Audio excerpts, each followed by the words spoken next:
some incredible Modern Warfare 2 multiplayer gameplay. I'm looking forward to seeing something that's familiar but new and challenging. Yeah, a little bit of throwback, right? Are you excited to kind of replay an old classic in a new iteration? Modern Warfare 2 is my absolute favorite COD of all time. 2009, that was my very first Call of Duty that I ever owned. I am so ready to experience just that nostalgia again.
We've got Courage, huge creator, but we also have 3 incredible pro players, ex-pro player, but amazing creator as well coming out through here.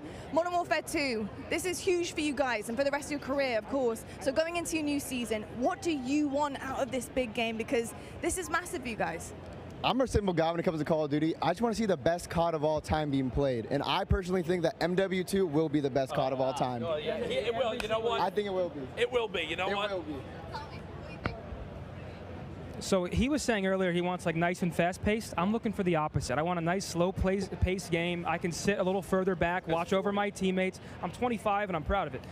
And I think it's going to be the perfect mix of both. Some good maps, some good fun. I get to beat on him for another year, and I get to hopefully beat his team. Lost by 1 round recently at the big one. So hopefully a good year ahead. Yep. Cool. Anything you'd like to add? Yeah, I'm just looking for good maps. I mean, I want to see just a different variety of maps. I think it'd be really cool. And we could switch it up between fast and slow. I just want to see some creativity in the map. So that's what I'm looking forward to. Can we go play? Go on, off we Go on, get out of here. Bye. Thank you so much, gents.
start hit the ground running. As we look ahead to Warzone 2, do you have any favorite memories on Warzone?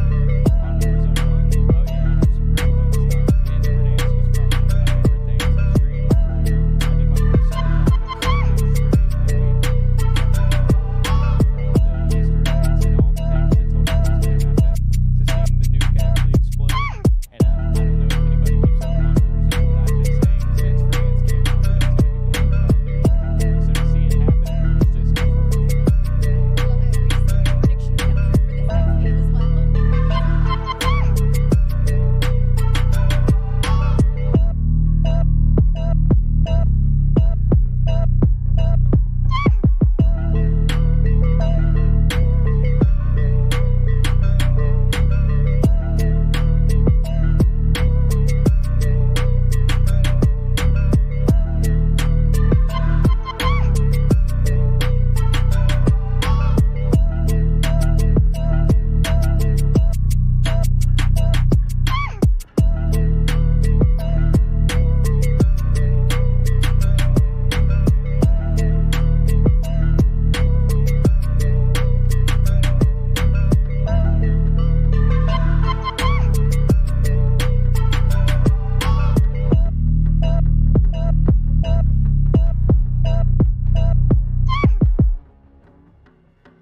Any favorite memories from the original Modern Warfare 2 that anyone wants to share?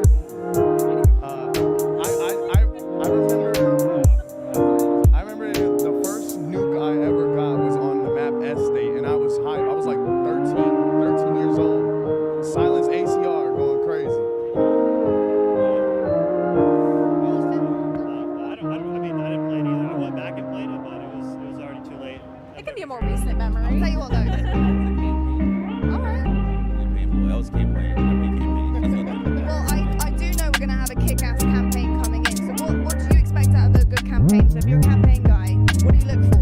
I don't know. I just played the missions for fire, so I just want fire missions again. I ain't gonna lie. Wasn't that the one we had to crawl, be secretive and stuff like that? I always love the sniper missions. Where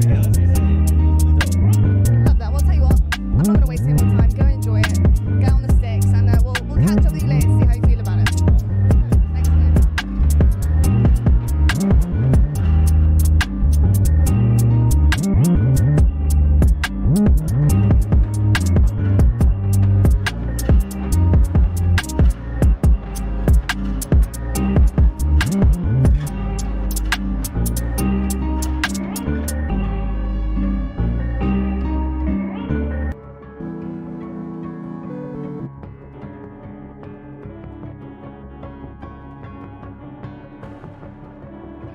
Finish him.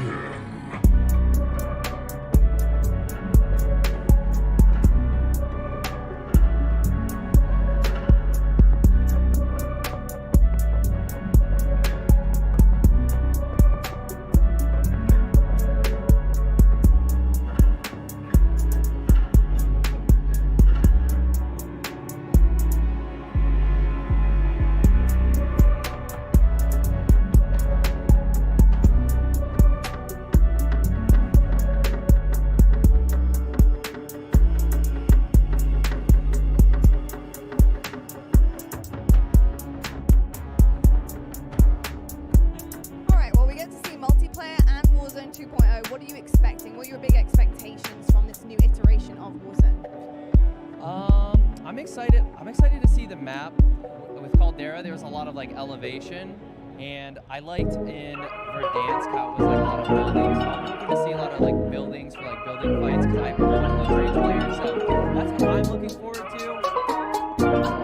Finish him.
I just smacked my mic.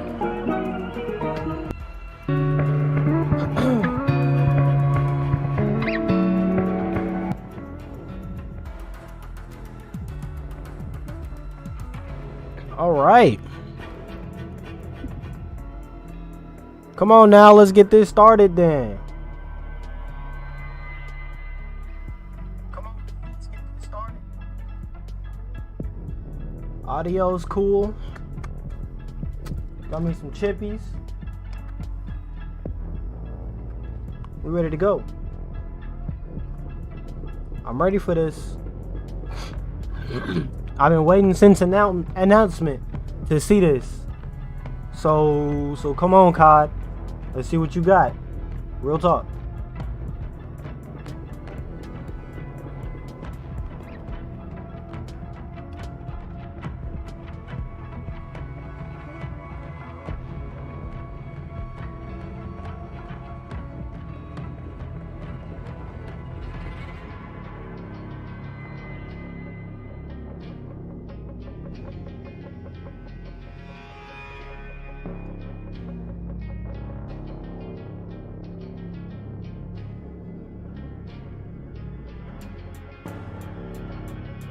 Come on. We're a team. All of us. Let's go get him.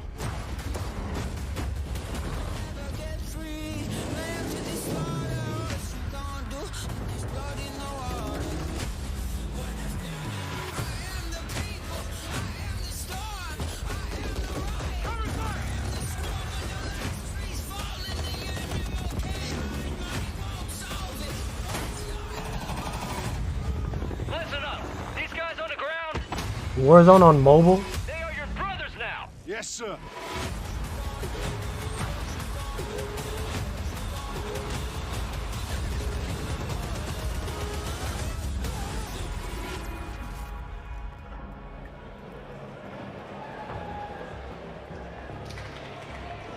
Hello, everyone, and welcome to Call of Duty Next.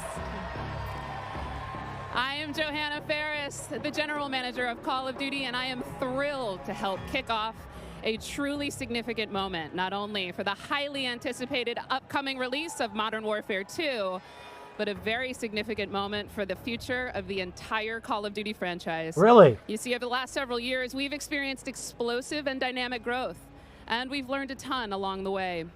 And those learnings have fueled our ambition to deliver a wholly new, elevated player experience. One focused, of course, on delivering more fun and innovation, but also state-of-the-art tech advancements built to support a more connected Call of Duty community than ever before. So just know that what we shared today across Modern Warfare 2, our brand new Warzone 2.0 experience coming later this fall, and our designs to bring Warzone to mobile for players on the go are all certainly big news, but it's just the first chapter of a very bold, long-term vision that we carry to take Call of Duty to even higher heights in the years to come. Ultimately, though, we know that you, our players and fans around the world, will be the judge of all that, and it's why we are thrilled to be doing this on the eve of our Modern Warfare 2 beta, and to be here live in person with more than 200 of the biggest streamers and creators in all of gaming. They will finally get their hands on the true star of the show, the gameplay itself. So let's get right into it. It is my esteemed pleasure to introduce, alongside me, Patrick Kelly, co-studio head of Infinity Ward and the executive creative director of Call of Duty. Pat, welcome. Thank you, Johanna. It's so exciting to be here with all of you. It's been such a journey to get to this place.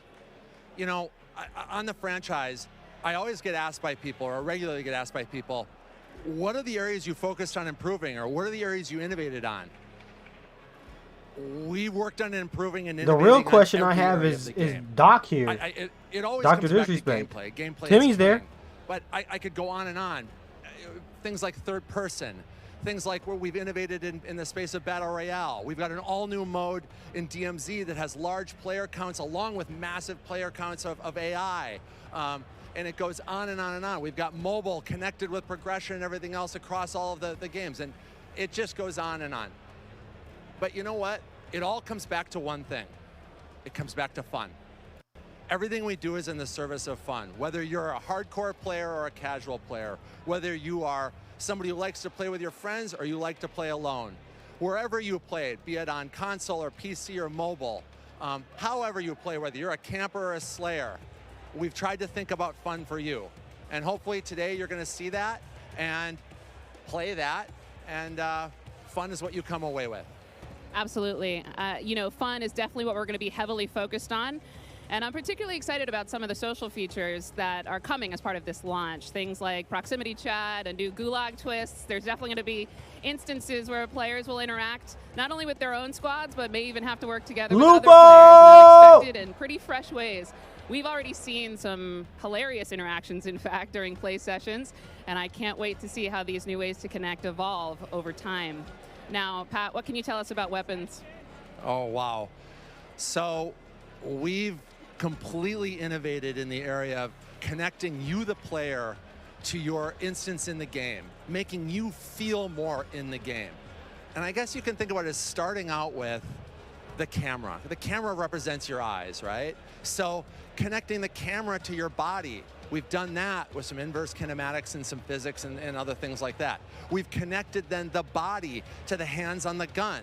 again, with some sophisticated inverse kinematics. We've connected there the like, gun with the actual bullets coming out of it. So now, when gonna be wherever like that weapon, gun is like- pointed, however it's pointed, the bullets are coming out of it exactly from the, Hold on, the you can't barrel. see. There's no disconnect there.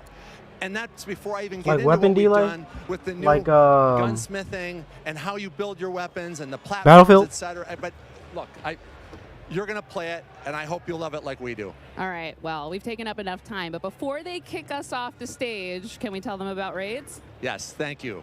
So with the beginning of Modern Warfare 2, and then shortly after that, Warzone 2.0, and then very shortly after that, for the first time ever, we're gonna release a raid in Call of Duty. It's a very different kind of gameplay. It's very intense. We think it's very fun. And we're super excited about it. And by the way, there's one other thing I want to talk about for all of you hardcore players out there. No! Heard so many of you talk about what play challenges can you give us beyond just winning, which anyway, I won't go off on that, but we've got a whole series of quests and gameplay challenges that occur when you actually win in Warzone or you hit different milestones that you'll have an opportunity to do. And believe me when I say everyone in the match will know when you're on them and if you prevail at them. So look forward to that. Big things ahead. And now, before we kick it over to Miles and team to carry the day, we are extremely excited to give you the world premiere of the Modern Warfare 2 multiplayer trailer. Thanks again and enjoy the show. Was that a Lynx? We got intel reports of Hassan and the cartel forming terrorist cells all over the globe. Okay, ACR. Okay, hold on, wait. Hold on, they pulled me in. They have an army, but we have each other. The world is a vampire.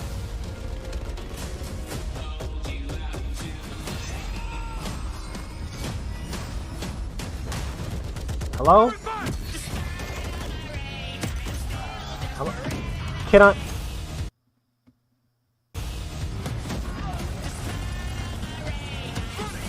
Okay.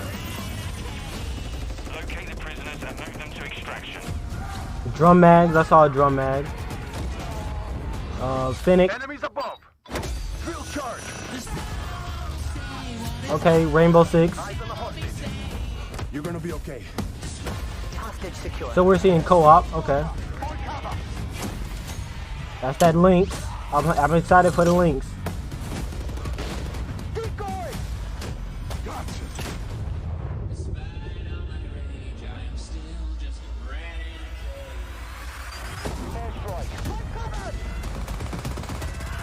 Do not let them cross the border.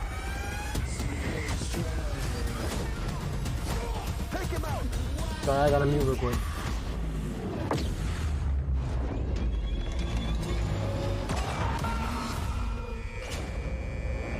Get ready, team. We have never seen a war zone like this. The world is a vampire. They're behind us. Shot stick out. Enemy healer.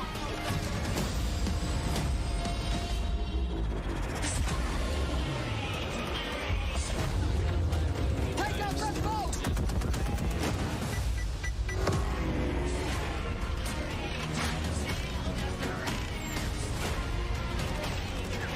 Third person.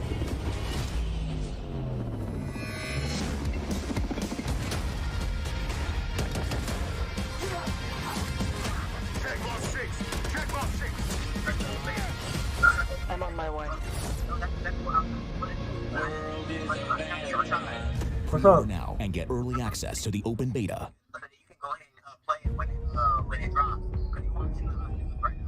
Bro, they're gonna have third person. Hassan and the cartel. Bro, yes, what? There's a Lynx? We've never seen activity on this scale before. Yeah, the bullpup, yeah.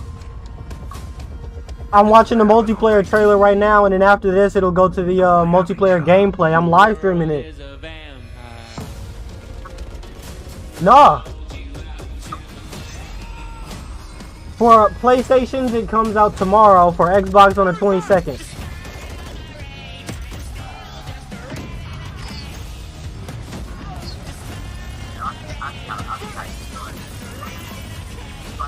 Locate the prisoners and move them to extraction. Enemies above. Drill charge. You can't just buy it through the Xbox. Oh, I see what you mean. You were trying to do it now.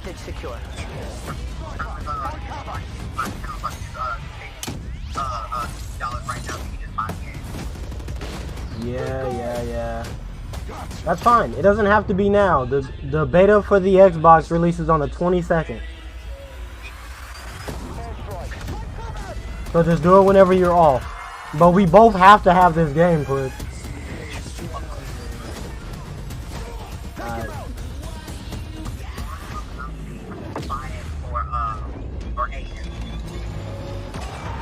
Yeah. Brendan probably already has it. Rashad, what's up in the chat? Bro, it is lit as fuck. Bro, it is literally lit. It hasn't even. We haven't even seen the game. Like they're about to play the game. Like they are about to play the game. We're just. Yeah, I know it's Derek. What's up?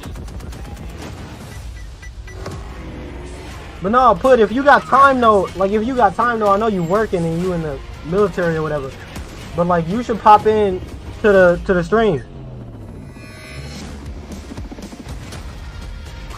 All right, cause you in the desert. I'm on my way. Damn. Pre-order now and get early access to the open beta. I wanted you to join in on this because they about to play the game right now. There we go, Call of Duty fans. The trailer's so nice. Well, the gameplay about to start. Everything that makes this franchise so special. We are incredibly excited to be here today. I'm streaming it to my YouTube channel. How can you not be? My name is Miles Ross, and I am so excited to truly be here with a few of the members Yeah, of the it'll be there. Infinity Ward team who are bringing Modern Warfare 2 to life. Guys, we have 200 of our friends behind us who are going to be playing and streaming Okay, shortly. that'll be a while. The stream will be up We also have way Stephanie before Snowden, then. Director of Communications for Infinity Ward, as well as Joe Seeker over the there, Jeff Smith, multiplayer design directors here at Infinity Ward. Guys, All right. First off, how are things evolving from Modern Warfare 2019? All right, because you won't even have Wi-Fi when you get to your room. Let's go with the philosophy, Steph. Let's stay high level. What went into the creation of the All game? right, the gameplay about to start. They talking about the game right now. Has just so much Right. content. It's got something for everyone, and it's really been the result of 3 years of hard work at IW Damn. and our partners. What's up, though, across Derek? all of the Activision studios. What's up, though? And I'm so ready to much see of this that gameplay. started with you guys at home. The And they talking community, about the fans, our creators. They talking here, about and that Warzone conversation 2.0. and feedback They from talking about an 2019 escape from is Tarkov really, type of thing. Bro, I'm hyped for this. Come on, bring it. what Modern Warfare 2 is. And I'm playing the beta on the it's a dialogue 22nd. that we hope to continue, especially I'm ready after for it. today. Well, we've got Where so the much in store with this MP fuck is my experience, fuse? and people like Jeff and Joe here, who I am honored to work with, and their experience on this franchise. We're in good hands. Indeed. Okay, so Jeff, well, I don't know where to start anymore. Let's set up what Modern Warfare 2 multiplayer is all about, and let's stay high level for now, because there's a lot of details, friends, juicy details. Sure. I mean, when you come into making a sequel, it can be kind of tricky.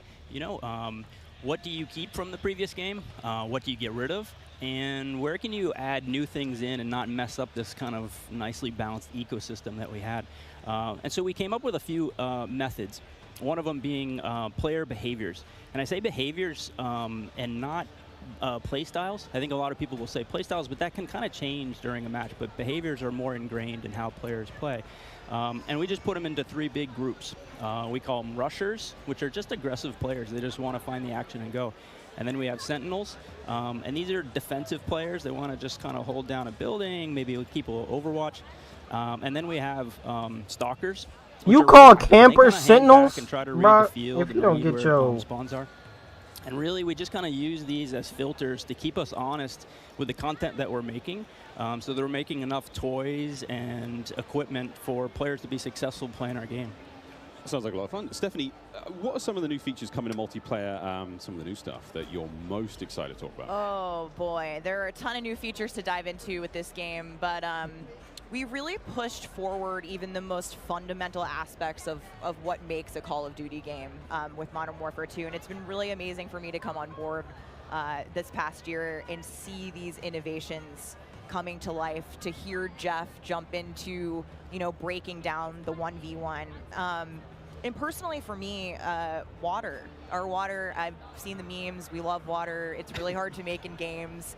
But the aquatic combat, some of the things you're able to do with vehicles in the water, I think that level of immersion is really going to speak to fans and has been something that I've really enjoyed playing the last couple months. Aquatic combat. Steph loves to swim. Joe, can we go into some details about our water-based adventures in MW2? Yeah, I mean, last game we really wanted to add water, and we knew we didn't have time, right? So in Verdansk, we froze the rivers and we made the outskirts just to kill trigger. In this game, as soon as we started Modern Warfare 2, we leaned into water, both visually, beautiful caustics. Okay, so Battlefield. I got it. I got it. Also, the gameplay side, there's unique ballistics underwater. You only can use certain weapons underwater. Your pistol is your weapon underwater. Otherwise, you can't use your primary weapons. But it's also a nice cover or evasion mechanic. If you're getting shot at, hey, you yo! dive into the water, and as you get deeper, it gets murkier. Like the farther you are from something, you can't see it. And so it's been super fun for us to dig into water and really flex on what water could be in Call of Duty. And you saw the boats could you and the imagine mine like a harpoon gun? Equipment, yeah, has been oh, that'd be filtered, like, crazy. Like, we oh had to my look at God. everything in the game and say, how does it work in water? What's the best version? Our vehicles will just slowly submerge. Yeah. I haven't been hyped for a game since a lot of details. Modern Warfare. Oh my God! Well, I can't quite wait to 2019. Haha, dip my toes into those waters. But guys, let's not forget about the ground and the air. Like, I mean, what else is going to be coming? Air. Movement system, Joe. What do we got? Well, you know, last game So we it's did just mount, Battlefield. It's just and we had Battlefield. slide That's all I'm and hearing. even though we're a military shooter, fluid movement is super important to us. So this game, as you saw in the trailer, you can see here on the video, we have a new ledge hang mechanic, and that's essentially a high mantle. But instead of doing a high mantle and throwing yourself up over into combat, you can now peek. If you have a pistol, you can pull that pistol out and use that. We also added a dive. You know, last game we had the slide that kept your gun up, but we really wanted players to have an option where if they're getting shot at, they don't know where they're getting shot at, they can get down, get out of fire. But the other really cool thing is the dive is just high enough to let you get through a window. And so if you throw a grenade up into a building's second story, often you'll see players, you know, like rats leaving a ship, diving out through the windows. And it's just another option for players in combat. Yeah, and all of these dynamic movements mean you can interact with vehicles specifically in a very cool way. I'm gonna save some of that gas for when we get to Warzone 2.0, but it's really exciting. All right, vehicle details to come. But now, guys, let's talk about equipment. Obviously, Call of Duty, crazy sandbox, a lot of cool toys. To Girlfriend play. cameo. Joe, what are some of the new dynamite new items that we're going to be throwing at each other and equipping and using in all sorts in the next game? I mean, you saw some cool stuff in the trailer. You saw the drill charge. You saw the shock stick. One of the other cool ones you saw was the inflatable decoy. And this is a mine that you can throw out, and it basically sits there. And if a player gets close to it, it auto deploys and basically inflates like a car airbag going off. And it faces the person that triggered it, and so it's a great distraction technique. You can also fire it off with a clacker if you want to control when it goes off. You can throw it in water, and here you just saw the DDoS. We added all this equipment into this game, and the DDoS is our kind of answer of like, hey, I'm going to breach this building. I want to go clean house, but I don't want to deal with all the shit inside. So I'm going to hit the DDoS. Boom, it's going to shut down everything. And I can move in. I know. Yeah, I already and talked to clear him. that room. He bounced. You saw the heartbeat sensor is back. It's got a new look. But it also has a battery as a balancing mechanic, so you can't use it indefinitely in Warzone. And there's so This much is the TAC cam too, which you guys just saw, which to me is a personal favorite. You can put out a lot of them, and even you can patch into your teammates, so you can. It gets a little crazy. Yeah, kind of like a sticky GoPro, but will actually mark your enemies for your team. Yep. So it's. I expect to see a lot of fun moments with that today. So many toys and new tools that we just want players to get in and play with. I think there's something like 13 field upgrades, you know, between Warzone and Core MP, and it's pretty awesome. Oh my God! Until they all get DDoS. All this talk about equipment, it reminds me. I mean, that's one element to look at now, but we've also got Gunsmith, brand new Gunsmith. Guys, what can you tell me about it, and how will it change the way that we level our weapons and manage them? I mean, what's going on there? Yeah, so the new Gunsmith allows players to build out their weapons more smoothly than ever before. We put out some videos yesterday for the Intel drop. I hope people dig into those if you want a better look at Gunsmith 2.0. But we're really looking at unprecedented opportunities for weapon customization. And the new weapon platforming will actually allow players to unlock universal attachments through cross progression. So we saw a lot of really positive feedback from the community yesterday. This is sort of intended to, decrease the grind. You're no longer unlocking every single attachment for every single weapon. There will be some shared attachments through progression. And I'm really excited to see the streamers and the content creators jump into this today. I know we all love the gun bench from 2019, so it's exciting. This does sound amazing. So we've been hearing a little bit about weapon platforms and shared attachments. This is very, very cool stuff. Can you dive into those details, though, Joe? I mean, what can we expect? Yeah, I can add a little bit of what Stephanie said. We had this vision last game with Gunsmith. And we were like, okay, what if you could take an assault rifle and you could make it an SMG? And that was our driving kind of like motivator for that system. And we kind of hit that. You could take it functionally through attachments, but the weapon name wouldn't change, and we couldn't change the receiver. And really, that's the key thing this game is you can go into Gunsmith, you can set up an AK-47 assault rifle with a thermal optic, with a suppressor, with a grip. And then you can say, you know what, I want to change up the playstyle of this gun. You can swap out the receiver to the AK-74U, make it an SMG, but you can keep that optic, that suppressor, that grip, they all come with. And to what Stephanie said, we have shared attachments within these platforms. We have branching progression. You unlock those guns by playing with other guns.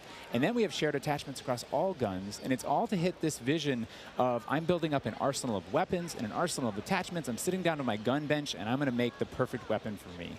I think maybe the simplest way to think about it is a gun tree, and each time you hit a branch, that's a receiver, and they grow out of that. Yeah. Yeah, and that's we wanted to ground that in reality. Functionally, a receiver is based in that changing the weapon type, and I think it provides a really seamless experience for players looking to build out the perfect weapon for a multitude of play styles. So you're going to be able to jump into that platform and customize however you want for situational combat. And you're actually going to see the FJX Cinder weapon vault in action today, which is the entirely unlocked Platform 1, the M4, the Mic 4. And the weapon vault maintains its aesthetic properties across all corresponding attachments. So we've heard you talk about the Frankenprint. This is our answer. It's an extremely rare.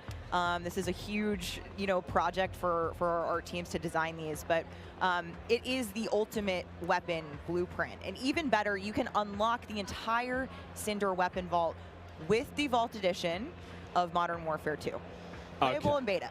Available in beta, so we can rock with that thing all weekend long. Okay, so Gunsmith looks incredible. Okay, I'm excited. I cannot wait to get into this one soon. Our streamers are going to get into this one soon as well. But first, guys, we need to hear about maps and modes. We've got our tools to play with, equipment, weapons, maps and modes, though. Let's get into this one. Let's get into the design team, the philosophy, I suppose, behind building out maps. But Jeff, this is for you. Yeah, right from the start, we knew we wanted to build another big map, not only for Battle Royale, but also for this other mode that we've been working on for quite a long time. I read about that on the internet. Ah, yes. But, when you lay out these big maps, it's kind of a collection of all these little POIs, these points of interest. And within each of these, we've really fine-tuned that they can play large-scale core modes like Ground War, and a bunch of others really well. And so, stepping back from this large map and looking at how much open world, sandboxy gameplay that we have, we looked back at our 6v6 maps and really tried to refine and make them a tighter experience to contrast all this big world kind of exploratory gameplay. So the maps for 6v6, in comparison to the last game, they're just a little bit more straightforward, a little bit more refined, and I think fans will really enjoy how quick they play. That sounds... A lot of diversity in those maps as well. A lot of visual variety, some colorful maps in there, and I think they feel really clean. Guys, you're moving me in ways I didn't imagine to be moved today. Excellent stuff. Cry? I might. Hey, it's the first time for everything here on air. We've got some of the maps that we are going to be seeing in MW2. Starting with one, we've got a real fun one here, guys. This is one of the aforementioned battle maps. Team, can you give me some details on Sarif Bay? So Sarif Bay is this little fishing town in the south coast of our big map, and we picked this because it has such a great mix of gameplay. It's right on a harbor, so we get to show off all our boats and our new amphibious APC, and swimming, as we've already said. But what you get inside the town is this really intense urban combat with all these tight little alleyways and all this great rooftop combat. And mixed with our ledge hang, you get these really cool parkour combat action happening. Yeah, I love how you describe the rooftops there on this map specifically as like a separate ecosystem. You can kind of migrate that entire vertical. You can go up there and just hang out and fight other snipers. All right, well, that looks fantastic. Jeff, okay, so that's one of our larger maps. What about some of the 6v6 maps? I think we have some footage of one of the new maps that we're going to be seeing today, named Mercado Las Almas. Do you mind giving us some details on this one? Sure. Mercado is a little street market in a historic section in Mexico. Our story behind this is, the authorities have some intel that narcotics are being smuggled out of a warehouse, and they're going in trying to find and seize them. This map plays really fast and a lot of action right down that center lane. The Mercado is a very dangerous neck of the woods, so watch out when you're playing in the beta. It plays fast. Cannot wait, really cannot wait. Looks fantastic, and again, interesting to see how that ties into campaigns and whatnot. All sorts of fun and games ahead of us. Looks amazing. Battle maps, core maps, 6v6, all this looks fantastic. But let's go back to modes. So we've seen some maps. What about the modes being played on battle maps? We will have the return of Ground War, but we've got a new large-scale mode that you've alluded to, right? Let's talk Invasion. So Invasion it's a big war map. It's Big War TDM, or we affectionately call it the shipment of Ground War. It's 20v20 players, but there's also 20 AI on each team. AI are coming in fast roping. They're coming in on medium birds. And it's this high action mode. It's super fun, but it's also really chill. The announcer's not barking at you. He's not saying like, hey, get to B, they're taking C. You can kind of play it how you want to play it. You sit up on a rooftop and snipe. You can grab a shotgun and go room clearing. If you push too far into the enemy's base, AI will come hunt you. But we've also been really conscious of where we put AI in multiplayer. We didn't put AI in kill streaks or anything like that because we don't want AI showing up in search and destroy. We don't want AI in domination. This mode, though, however, was built for AI, and it's a super fun mode. Can't wait for people to try it. Kind of a funny aside, we took the name Ground War from a playlist in MW2, and that was just large-scale TDM and DOM. And we kind of did the DOM in the last game, and now we're able to add kind of the sandbox TDM, and so we're kind of completing the cycle of that old playlist. Yeah. Well, this large-scale stuff looks amazing. This looks so awesome. And okay, so what about the new 6v6 modes? Let's keep dialing it in closer and closer. Steph, what have we got? Yeah, so we also have 2 new 6v6 modes that you're going to be seeing here played today, and they will be in beta in Prisoner Rescue and Knockout. Prisoner Rescue. Okay, let's go into Prisoner Rescue first, Joe. So Prisoner Rescue is an attack and defend mode. It's a round-based mode. The defenders have 2 prisoners. They're kind of spread out, and they need to keep hold of them. The goal of the attackers is to get to those prisoners, pick them up, and carry them to exfil. When you pick them up, you enter what's called a wounded carry, where they're up on your shoulders and you can't use your primary weapons. Instead, you have to use a pistol if you brought it, or you're just stuck with fists. But the way that we give the attackers an advantage once they grab that prisoner is they get a radar sweep for their team, so they can call out where the defenders are.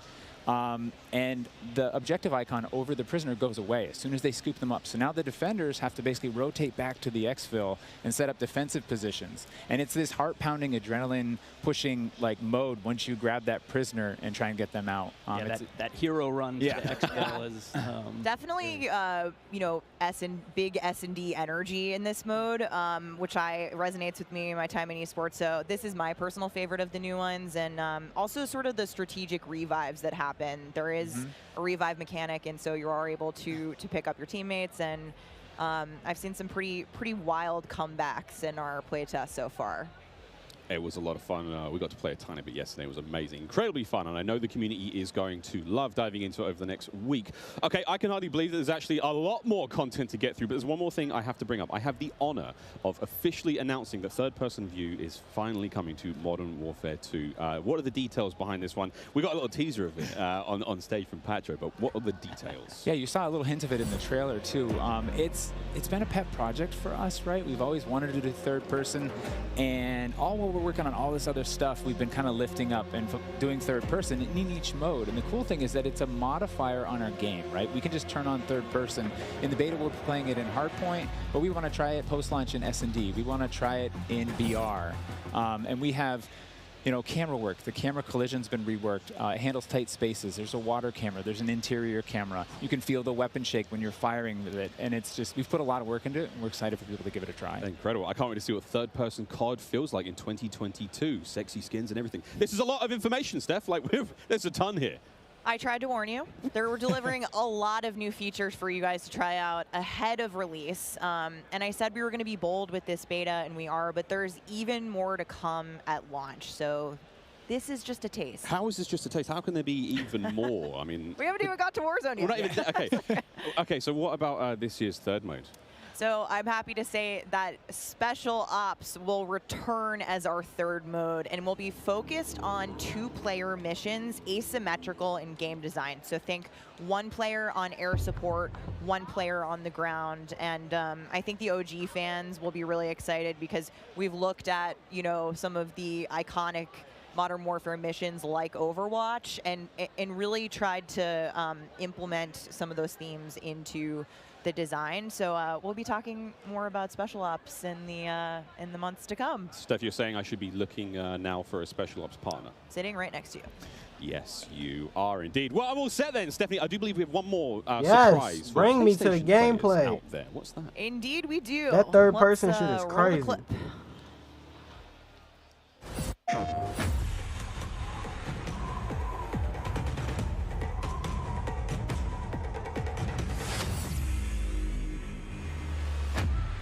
Empty-handed, I was born.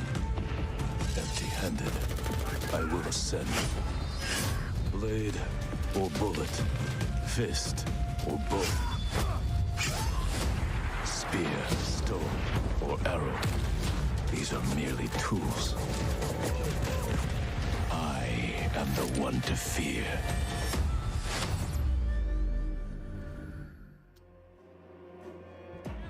Cool. I don't have a PlayStation.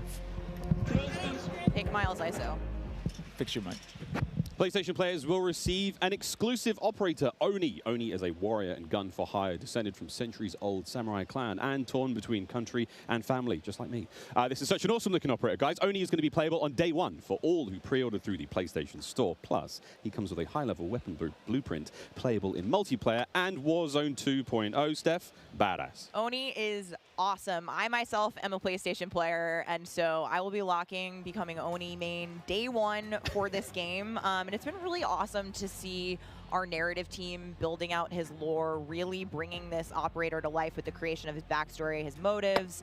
And I think the art team absolutely crushed it with this skin. He is so cool looking. All right, Stephanie, we keep talking about all the things that we have to look forward to, but we are missing quite a big one here. We're missing the start of the beta. So for anyone who wants to get an early first-hand look at Modern Warfare 2, and trust me, you definitely want to, it is immediately available around the corner. For PlayStation players who pre-order any version, early access to the open beta starts tomorrow. So make sure you are preloading right now. Now, also check out your screens, since here's exactly when you can play the beta on your platform of choice. But don't forget, friends, it's also definitely worth noting that if you pre-order the Vault Edition of Modern Warfare 2, you get to use the red Team 141 Operator Pack and the FJX Cinder Weapon Vault in the beta, in addition to being able to earn in-game rewards for playing all sorts of cool swag. And don't forget that if you digitally pre-order Modern Warfare 2, you also get up to a week early of campaign access. So wait, campaign a week early. All right, folks. Early. I hope you enjoyed that first look at Modern Warfare 2's multiplayer. Don't forget, you're going to get to see it live and in action in a few short minutes with our crazy set of streamers here, 200 plus here, and ready to rock and roll. But first, we'll be right back to show off the world premiere of Warzone 2.0. Don't go anywhere. Can we get to the gameplay? Brought to you oh by my Mountain god. Dew, official drink of Modern Warfare 2.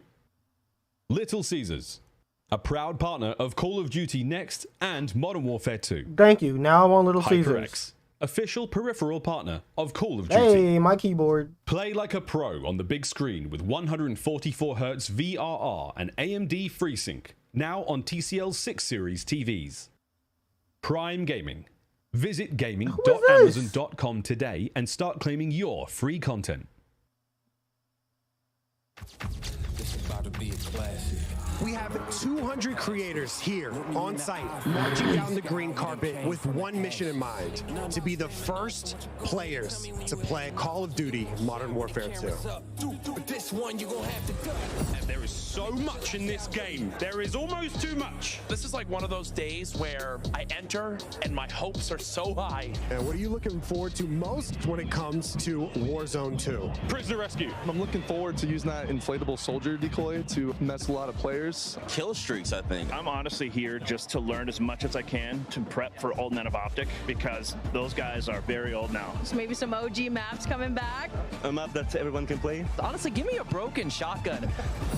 What's your favorite game mode and Mountain Dew flavor combo? Search and destroy Code Red. Capture the flag, Code Red. If I'm going hard with the boys on a long night of S&D and I'm trying to get some nasty in-game comms, I'm drinking Baja Blast all night. Terminal or high rise? Bro. Easy terminal. Ooh, terminal. Most people have terminal nostalgia. Terminal. Terminal, 100%. I just replayed that recently and I realized that spawn trapping is horrendous. Easy. Strike. High rise. High rise. Terminal. What's your favorite flavor of Mountain Dew? I've grown up on Code Red, so it's Whiteout. Code Red for me. Honestly, I like the basic one, just Mountain Dew itself. Dang, I was gonna pick Code Red too. Can I get a second one? All right. Baja Blast. Whiteout. Why is Starting nobody October saying Mountain Dew 17th, Whiteout? Dual double XP, COD points, and also an exclusive Mountain Dew skin in Call of Duty Modern Warfare 2 when you buy specifically marked Mountain Dew. You thinking you getting me? Is you kidding me? Ripping everything that I'm seeing and never show you.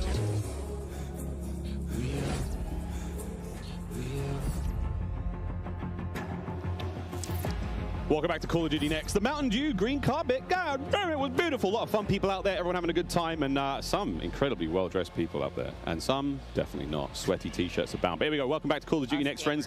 We promised it was coming up, and now the wait is over. It is time to talk about Warzone 2.0. We got a glimpse of some Warzone 2.0 in the multiplayer reveal trailer earlier today, and it does look awesome. However, we need some true experts to help out. Back at the desk here, we have got Stephanie Snowden. Joe Seacott is joining us, but of course, welcome Jack O'Hara, game director at Infinity Ward. Joe, how are we feeling? We ready to party here? I mean, this is a lot. We need to know everything. Warzone 2.0. Stephanie, the world cannot wait. It feels crazy for me to be up here revealing Warzone 2.0. I ended up at IW as a fan of the game, and so this moment is absolutely bananas for me. But Warzone 2.0 is everything that we loved about the original Warzone, right? Where it's based on the same experience that we all had, that fun, all of those moments, and it's a return to shared tech across the universe for Modern Warfare 2, and that's going to create a really streamlined player experience. And I think the key innovations that we discussed for multiplayer, those all exist across Warzone 2.0 as well. So we're bringing it back. It's all connected. It's the same world, and I think the players are going to love it. Oh my good God. Real excited about this one. It's all connected. Again, there's a lot in this one, Jack. Blackout. Where do we go from here? So MW2 and Warzone 2 have been developed side by side since the beginning, right? Since we started down this road, and they're part of the same universe. Like Stephanie said, they share the same mechanics, the same weaponry, and even more than that. But the centerpiece of all this, of course, is the new map that we've been working on since 2020 with teams across the globe. It brings together our philosophies on map design. It brings together new technologies in order to do it, and lots of artwork to make it happen. And we've learned so much from players experiencing Verdansk and playing in Verdansk over the first few years of Warzone. We're really excited for them to land in Al-Mazrah with their squad. There's a wide variety of points of interest for players to explore in this map, and we're really looking forward to seeing everybody in there. Well, here we go, a brand new map to explore and Hey, traverse. Google. I cannot wait. Stephanie, What's let's today? take a look. That's right, Miles. Welcome to Al-Mazrah. This is our new map for Warzone 2.0. It is a really interesting mix of geography. It is expansive desert settings with a mix I like of the observatory. areas, I like the village. a city, and of course water. I kind of like how the port It looks way look. better on the Oasis. screen than it did on Twitter. I feel like Oasis would be a big sniper heavy place. A lot of really cool elevation, rocky peaks, caves, subterranean spaces. They really did This map is beautiful. focus on and water. It's That's the crazy. biggest BR There's a map lot of that water we've going on ever here. made, and I am so excited for all of our streamers here to. It seems a little delve into small Alpha though, later being honest, today. but it's probably huge. bigger in Look person. at the size of that thing.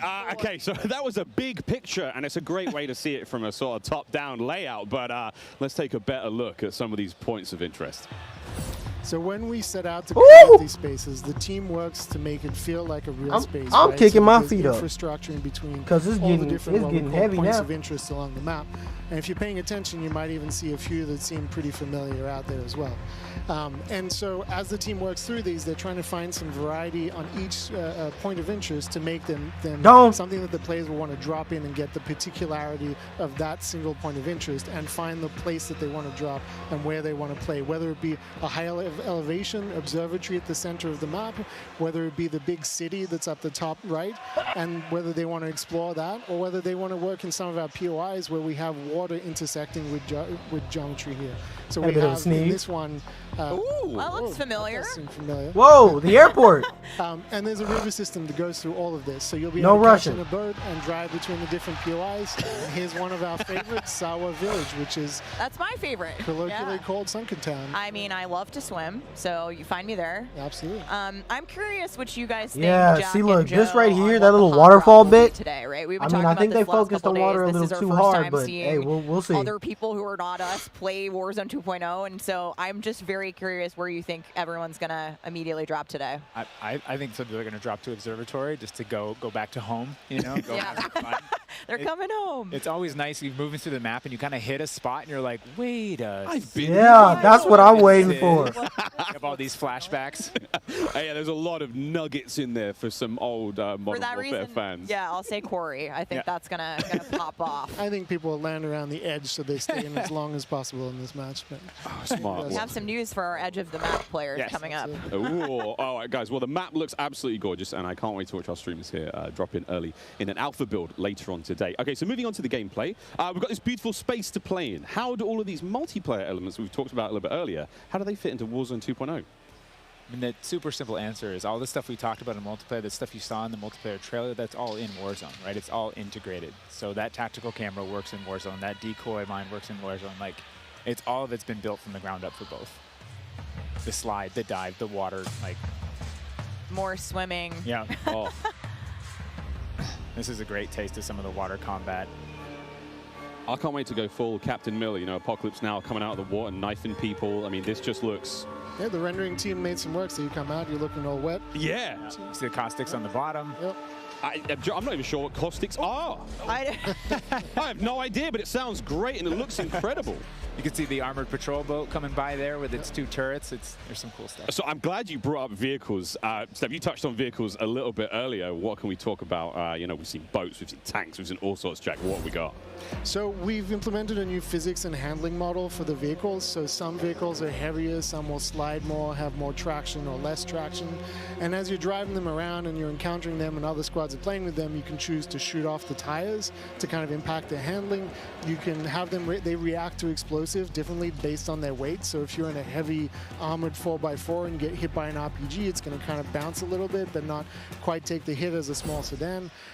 You can also choose with your squad to be rolling into a POI and somebody jumps out on the roof, somebody leans out the window, and suddenly you get yourself a lot of firepower driving into the POI. Of course, that vehicle needs to survive for quite some time in the map if you want to keep using it to go from point to point. And vehicles will run out of gas, or at least most of them will. Wow. Will run out of gas, and then you can bring them to a gas station to fill them up. If your tire's been blown up, you can get out and repair it, or you can bring it to a gas station to get repaired as well. And of course, we've got water vehicles. We've got a small boat. We've got the boat that Joe mentioned with the turret at the front, turret at the back. So you can have that little moment cruising up the river with your whole squad ready to rumble. So yeah, there is so much love that's gone into these vehicles. Forgot the coolest vehicle. The coolest vehicle? The massive helicopter that you can fly big- around. And it's a big moving chopper. platform with 3 doors, and you can move a whole squad through the map. What? Wreak havoc. It is so cool. Oh my god. I mean, the fact that you can lean out of the window, Yep. grab your teammates, pile in a vehicle, actually, engage in battle from the window, leaning out, shooting, unless combat. somebody blew off your door. That won't. That does complicate things, doesn't it? PTSD from Joe killing me many times in our playtest. Well, I hope the gas prices in Al Mazrah are okay. I feel like there's a lot going on in Warzone 2.0, and my head is quite frankly spinning. What other massive changes have we got in store? Because it feels like there's so much that's changed. Is it still a gulag? Do we still have circles? Is it still gas? I know there are guns, but do we shoot them? What's happening? What do you want to jump into first? Oh, Stephanie, go ahead. We've made some pretty sweeping changes, I think, to the high-level components of Warzone 2.0 to continue providing players with both a dynamic and rewarding VR experience. But Warzone 2.0, you're going to hear it over and over again today. It's about fun. This is about playing with your friends, having fun, you know, friends new and old. Maybe you're making them in game. And I think one particular feature that I cannot wait to see the streamers engage with will be our prox chat. Yes. So it's coming. There's proximity chat. And there's going to be some amazing clips. But I think Joe can tell us a little bit more about looting in Warzone 2.0. I'm listening to that. The streamers love prox chat. They're like, yes. You know, in looting in Warzone 2.0, we still have the humming crates. You know, you can still travel around and listen for those. We still have the loose loot on the ground, but we wanted to add a layer of learnability and logic to our looting, right? So if you're outside, if you're a little kid, you fall down, you hurt your knee, and your mom's gonna go inside, go to the medicine cabinet and get you something a Band-Aid, Neosporin, whatever. So that's our looting. If you need health items, you can hit a bathroom in a building and there'll be a medicine cabinet, you can open it up. If you want to get loadout items, there are these hidden caches throughout in between the POIs that are in ground, and you can memorize where they are because they're always there. So you can kind of start to develop these paths through the map of how you loot. And there's this logic applied to looting. You know, you can find toolboxes that'll have grenades and things in them. And you find these other crates that are kind of like, it's as if the military that occupied this space came through and dropped off military items. Those crates are always there. So you can always have this reliable layer to looting. Incredible. This sounds really exciting. We go on a road trip through Al Mazrah and quite literally like have a route we plan, hit the gas station, pick up gas snacks. up, yeah, pick up snacks, pick up ammo and all sorts. Okay, cool. So what about circle mechanics? I mean, this is obviously a huge component of BR's, Joe. Yeah, I mean, the circle's been a staple of BRs. It's been really hard to move away from it. So we kind of talked about what could we do to mix things up with the circle. So we've got this new mechanic where the circle can actually split, almost like a cell splits, into 2, 3, or even 4 circles. And then those circles kind of close down. And what it does is it segregates teams, and you have these micro battles in those circles. And at a certain point, you're like, okay, we've cleared out our circle. We think we're good. And then those circles merge. They come back together, and you have this very directed fight of like, as the circle's moving, you're like gearing up in buildings. You're like, here we go. It's about to kick off. And as soon as those circles hit, it's a you have that little final different. Fight. So it's another kind I of feel like that's been done though gameplay in a VR that I've played. I think it was like, oh, the circle's splitting. We need to do X. Crazy. Get in the car. We're going now. Go. All right. So that's been in a VR before, but I don't know which one. What about the Gulag? Is that still around? I mean, there's so much change, man. I mean, I'm ready for it, but Joe, what do we got? The Gulag, you know, we've been experimenting with, we've tried some crazy things with the Gulag. But the current version of the Gulag that we have running right now, we're excited people to play, is you're not in there alone. You actually have this temporary alliance with another opponent in the map, and you have to work together, and if you can defeat the other team, you can get out. And after that, you guys are enemies again. But for that moment, it's like, all right, we need each other. Let's do this. You use the proximity chat to talk to each other. That's kind of cool. I kind of like that. You may see a little bit of an AI presence in the Gulag. So you have to be on your toes. Like, you're working with an enemy. There might be an AI here. You're picking up weapons. And we're excited for people to try it. And yeah, we're going to get feedback today, too. And like Joe said, we've been through some pretty wild iterations of the Gulag, which I will not reveal here. But there's a lot in store. There certainly is a lot in store. Jack, I have heard of a new concept coming to Warzone 2.0 called Strongholds. That will include AI that may impact how players get their weapons, etc. Can you clue me into what that's all about and if it's even true? Absolutely. So Strongholds are reinforced buildings that the AI is occupying inside Al Mazrah in BR. And the players can choose whether or not they want to engage with them and assault them to get cool rewards, including free loadout items, which is one of the new ways that we're adding for players to get their hands on that best weaponry. We've worked really hard to bringing AI at scale into Warzone 2, and you're going to encounter them in multiple modes in different ways. In BR specifically, they're in these strongholds, and if you get to a stronghold, you can find the location of a black site, which is going to have even cooler stuff in it, and you can fight your way from one to the next. But in other modes, you're going to find the AI What's your top 5 occupying teams? large portions of the map and just kind of protecting different POIs in different ways. Unreal. Okay, so we've all heard the rumors that Warzone 2.0 is going to have some very, very interesting new modes. Would you care to confirm or deny Stephanie Snowden? It's finally time. I have read about some new modes on the internet recently, but one of the most exciting things about Warzone 2.0 is confirmation that an all-new sandbox experience is coming at launch. I am happy to announce DMZ, Call of Duty's extraction mode, will arrive with Warzone 2.0 at launch later this year. I played DMZ for the very first time on my first day at IW, and to this day, playing it nonstop, the possibilities with this game mode blow my mind. So DMZ. I can also confirm that DMZ is real. But we're not going to go into depth on it today because we do have to keep some stuff in reserve. What I can tell you, though, is we've created a rich sandbox where you can define your own win condition. You infiltrate Al Mazrah, you accomplish your goals, and then you decide to extract when the time is right. It is played across the whole map, and the AI is occupying large sections of the map, and they are lethal opponents, and they do command your respect. You have to watch out for them. You have to work with your team. They patrol areas, they occupy strongholds, and they'll reinforce based on players' actions. And then on top of all this, you can choose which mission you want to accomplish, or you can chase after a variety of activities in the world. And you can play this differently depending on your playstyle. You can go loud, like I always do. You can go quiet, or you can hunt other players or avoid them entirely. Or you could just decide, hey, I'm going to explore the secrets of Al Mazrah and see what's there. Loot up, exfil, it's totally up to player choice there, and I'm really excited about the full scale of what we're delivering for this chapter, and we want players to have an amazing experience in Warzone 2.0. We've been listening to the conversations in the community, specifically around small maps, Ricochet, anti-cheat, ranked play, and beyond. And trust me, although we're touching on some of the core updates to the overall Warzone 2.0 experience today, and mostly focusing on BR, there will be more news to share over the coming months. This is only the beginning for Warzone 2.0. Okay, I need Warzone 2.0 and DMZ in my life ASAP. Stephanie, when? Warzone 2.0 will be free to play for everyone on November 16th. Whoa! Start of Season 1 across Modern Warfare 2. Warzone 2.0 is also going to be free? That's big.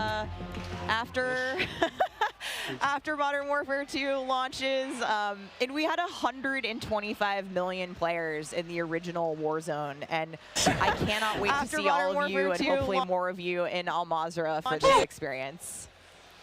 And you will have a chance to see a Warzone 2 Battle Royale Alpha playtest happening right here behind us very, very soon. Yeah, the streamers are hot to trot. They're raring to go. We will see all of you in Al Mazrah on November 16th. But don't go anywhere just yet. Stick around, because when we come back, you'll see just what Warzone looks like when it's built up from the ground for mobile. You're not going to want to miss this, I promise. Then, after that, we have live gameplay coming at us with all of our friends set up across each and every Modern Warfare 2 multiplayer. We've got Warzone 2.0, Battle Royale, we got Warzone Mobile. It's all happening here, ladies and gentlemen. Don't go too far.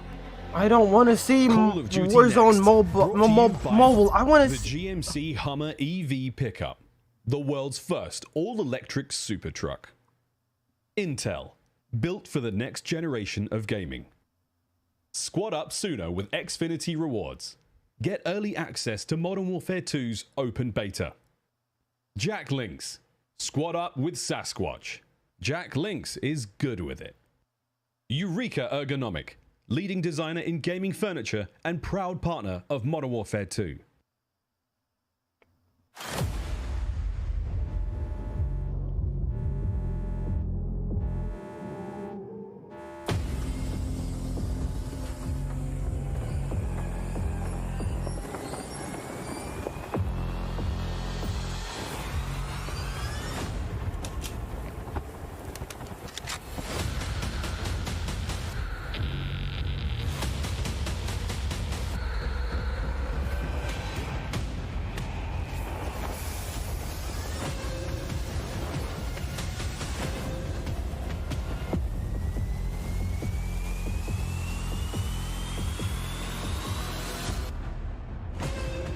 More players? Ooh, how many players per... Wait, hold on.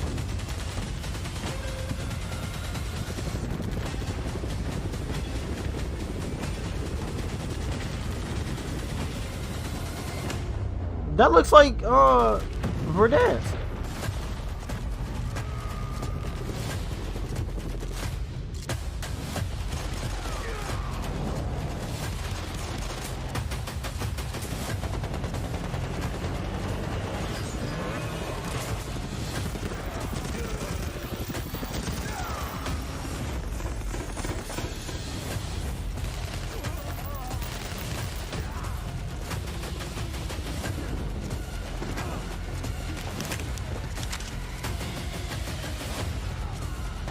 That looked like the old Gulag showers. What? What's happening?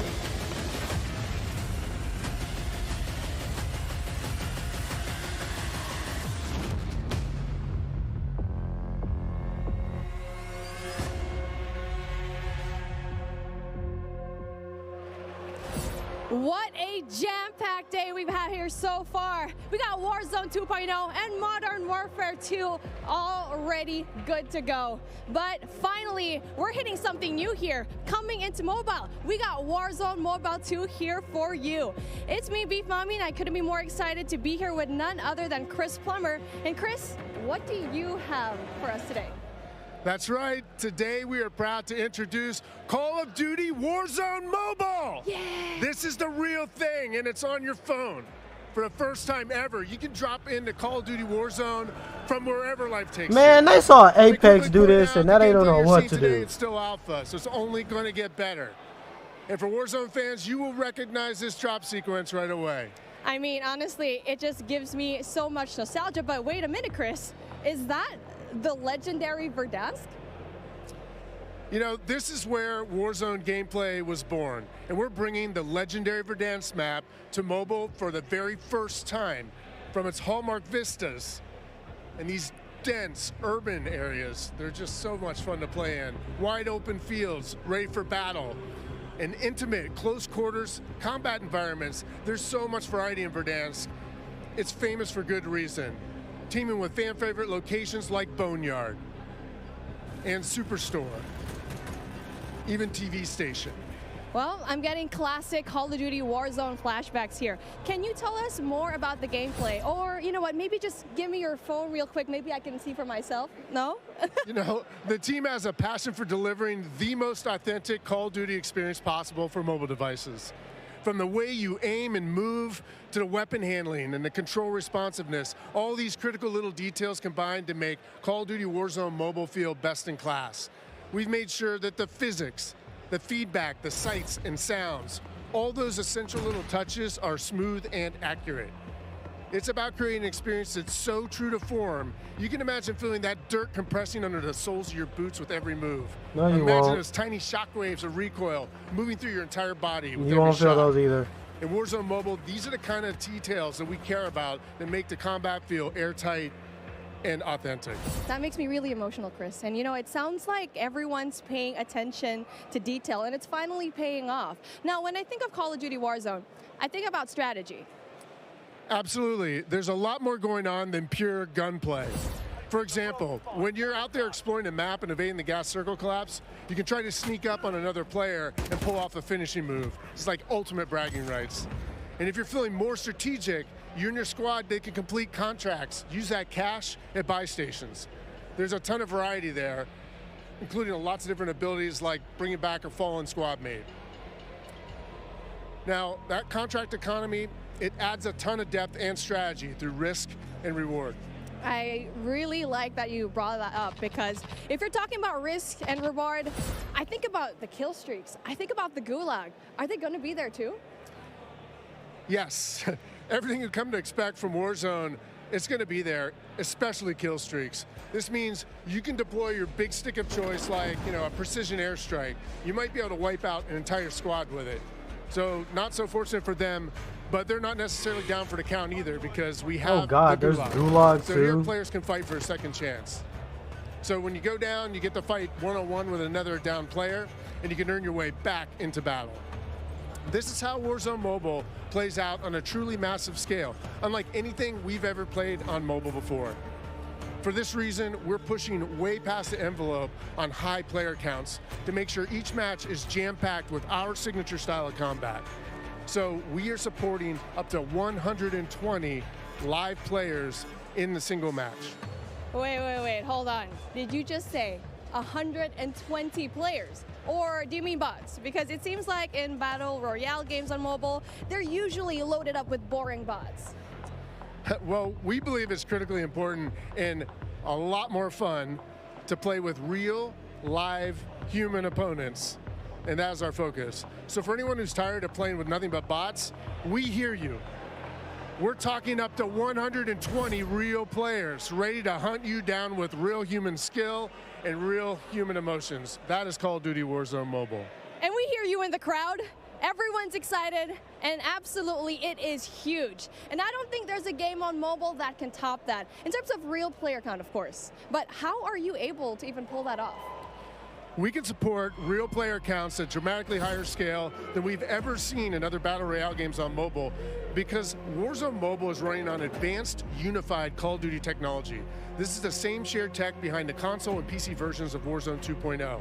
It gives us a ton of advantages, like these incredibly high player counts, authentic Call of Duty combat and gameplay systems, and it opens the door to a much more connected experience across all platforms. So when you say more connected, does that mean that Warzone Mobile will share content and features that will be in the console and PC version of Warzone 2.0? Exactly. Delivering a deeply connected experience, it's been a strategic pillar from the beginning of development. Now, we know that your time is precious, and your investment in playing is now recognized across Modern Warfare 2, Warzone 2.0, and Warzone Mobile. So wherever you're playing Call of Duty, it is time well spent, including on mobile. Even your friends list and chat are shared across platforms, so you can stay in touch with your friends, whether they're playing on console or PC or mobile, wherever they choose to play. I mean, that is so exciting. I totally get that. Now, one of the coolest benefits of having this kind of connectivity is that Call of Duty Warzone Mobile is loaded up with the same authentic Call of Duty weapons and operators you'll recognize from Modern Warfare 2 and Warzone 2.0. And whatever you get from the Battle Pass, you will see it on console or PC. It'll also be there on your mobile device too. And the other way around works as well. I really love to hear that. And as a matter of fact, I saw some of the same weapons and operators being shown earlier today in Call of Duty Warzone 2.0. Are you aiming to make it exactly the same on all platforms? You know, that's a great question. See, the team's incredibly excited about how deeply connected and authentic the experience is in Call of Duty Warzone Mobile. And we'll continue to adapt the best content and features and innovations created across the franchise. But at the same time, we recognize that mobile is a very unique platform. Mobile has its own flavor, advantages, and player expectations. Sounds like the game will be tied into the Call of Duty franchise pretty nicely. And will there be mobile-specific events or content that is unique to Warzone Bro, Mobile? the talk it is Call of Duty Mobile. I'm gonna be honest, like this is cool, committed but to ensuring Warzone Mobile is a world-class, mobile-first experience right down to its core. bro, I just want to Controls see the are a huge part. gameplay, It man. just That's needs to why feel I'm natural here. on the device, intuitive, and native to the platform. A lot of it comes down to tuning, and this is why we're supporting synchronous crossplay between iOS and Android platforms exclusively on mobile, and we're avoiding the imbalance that comes with crossplaying between mobile devices and consoles or mobile to PC. This allows our teams to deliver the best possible mobile gameplay experience with a unified feel. And by doing this, we don't need to compromise the tuning for any platform. This ensures a level playing field and more fun for everyone. Now, keeping those controls balanced for all player types, it's super important. So whether you're the hardest of hardcore mobile pros, or maybe you're a console first player that's sneaking in an extra match during your lunch break, even brand new players to the franchise who need a little help getting into the flow of the game, we are committed to providing the most robust control options anywhere for a pick-up and play experience that's accessible to all of our players. I love that accessibility, and that means all my friends can get in on the action for a change, but how do they sign up? Well, it's time to get your mobile devices ready, because I'm super excited to announce that starting right now, you can pre-register for your free download in the Google Play Store. Signing up means that you can be among the first to play when the game launches next year. We look forward Next to seeing year? everyone Oh, in Call wow. of Duty Warzone Mobile. With that being said, hey, we got Ferg on the horn, and I think he's literally the first one to pre-reg. Ferg? Hey guys, Ferg here, and I am thrilled to be one of the first to pre-register for Call of Duty Warzone Mobile. And now, you can too. Scan the QR code at the bottom of the screen to be among the first to drop. Tell your friends, because the more pre-registrations we drive, the more rewards we can earn. Like special weapons, vinyls, and emblems. Plus, if we reach the top milestone of 25 million pre-registers, we're going to unlock a super cool secret reward you're not going to want to miss. What are you waiting for? Sign up using the QR code below.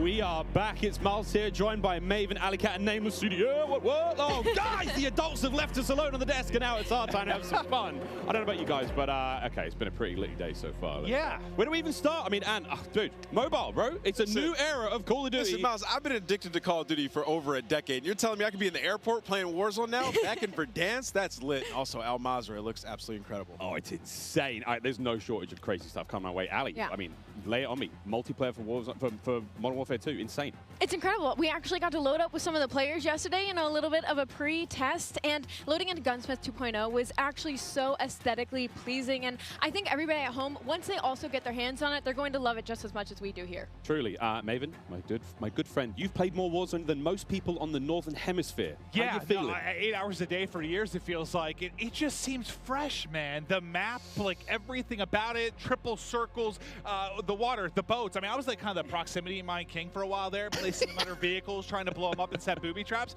And now you're telling me I could do them in not only land, but also the sea. I'm with it. It's going to be something, man. We really have seen a lot so far today. We've seen, what, Warzone Mobile, of course, multiplayer there, and a bit of Warzone 2.0. Cannot wait. But, guys, it's time to get into business. Let's now get into the Command Center. This is it. Welcome, ladies and gentlemen, to the Command Center, presented by Xfinity Rewards. We're going to be rolling the show through all day today. Xfinity customers, they can start playing Modern Warfare 2 sooner with Xfinity Rewards. Visit xfinity.com/rewards to get your code for early access to the open beta. It's free and it's easy to join. Guys, I mean, every time I sit down, I take a breather, I'm like, there's so much. But first and foremost, guys, before we get into this one, there's so many streamers here. We need to give a big shout out to Intel, who's powering all of the streaming PCs here today. Massive shout out to those guys. Clint, there are 2 PCs on every desk. Explain. I couldn't believe it. Cloaksy is here. Like, the fact that he actually made the trip out, I figured they have to have something special. The fact that you have a dedicated PC to the streaming side and to the gameplay side, and it's set up for this many people. Intel, thank you. Ridiculous. This is incredible. It's incredible. Ridiculous. We're actually almost ready to get into the gameplay, guys. I mean, Ali, you teased it a little. Yeah, you just played, a little. a little, yeah? We played a tiny bit. I could have an accent, too. You did. I'm getting mocked here. My bloody desk. We got to play a tiny bit yesterday. Yes. It was pretty fun. But now we get to watch 200 streamers, some of the world's finest, quite literally from almost every part of the planet, coming together here in this crazy top secret location. What can we expect? It's going to get loud. It's going to get incredibly loud. Yesterday, it was loud, and I believe like not even everybody had shown up yet. So now that we have a full building of all of these creators, all of these PCs, I'm expecting people to get up and start screaming, Miles. It's going to be insane. Clint, we heard Courage from like headphones on. He can be heard from space. Oh yeah, no, 100%. Like Bobby Poff, if he's on a subtrain or something, Lord knows what that's going to sound like. But my boy Tyler Blevins, Ninja here as well. But like, I think this is a testament to how pumped up everyone gets about Call of Duty every year. Like the fact that there are this many big name streamers in attendance, we're going to see some incredible gameplay, go through the various modes. I mean, this is going to be a real treat. It really is. I mean, and you've been around a long time in the Call of Duty world. In this venue right now, we've got streamers and players from, you know, all across North America, all, you know, South America. We've got players all over Europe, Japan, Australia, you name them. We are all over here. Mobile players everywhere.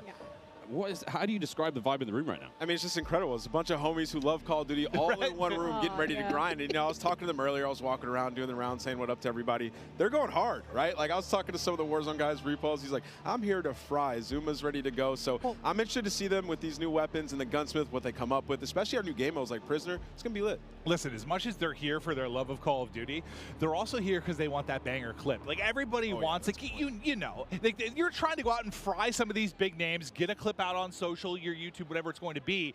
So, yeah, I'm sure people are going hard in the paint or falling to their death if they're Tim. I'm sure we're going to have a couple of those. We'll go a little bit of that later on. I think we're actually ready to hop into gameplay. Dr. Lupo, one of our first here, and he's already down and out, but we are playing, I believe this is Hardpoint and Mercado, Nameless. Yeah, you know, I didn't get to play this map yesterday, but one thing I just want to point out with this game is it's a lot more vibrant than some of the MW games that we've had in the past. There's so many more colors, and that's something that I always enjoy, especially with Call of Duty, is when it's more vibrant and you can see more on the map. I think sometimes you go dev to dev, and yeah, it's like you have like your more realism, like your grays and browns. Some will have a little bit more color, but like this map in particular, yeah, the second we saw like the fly through of this, it just looks gorgeous. It really does. And not that I had any concerns about the visual side of it, because they knock it out of the park every year, but it's just aesthetically pleasing. It is.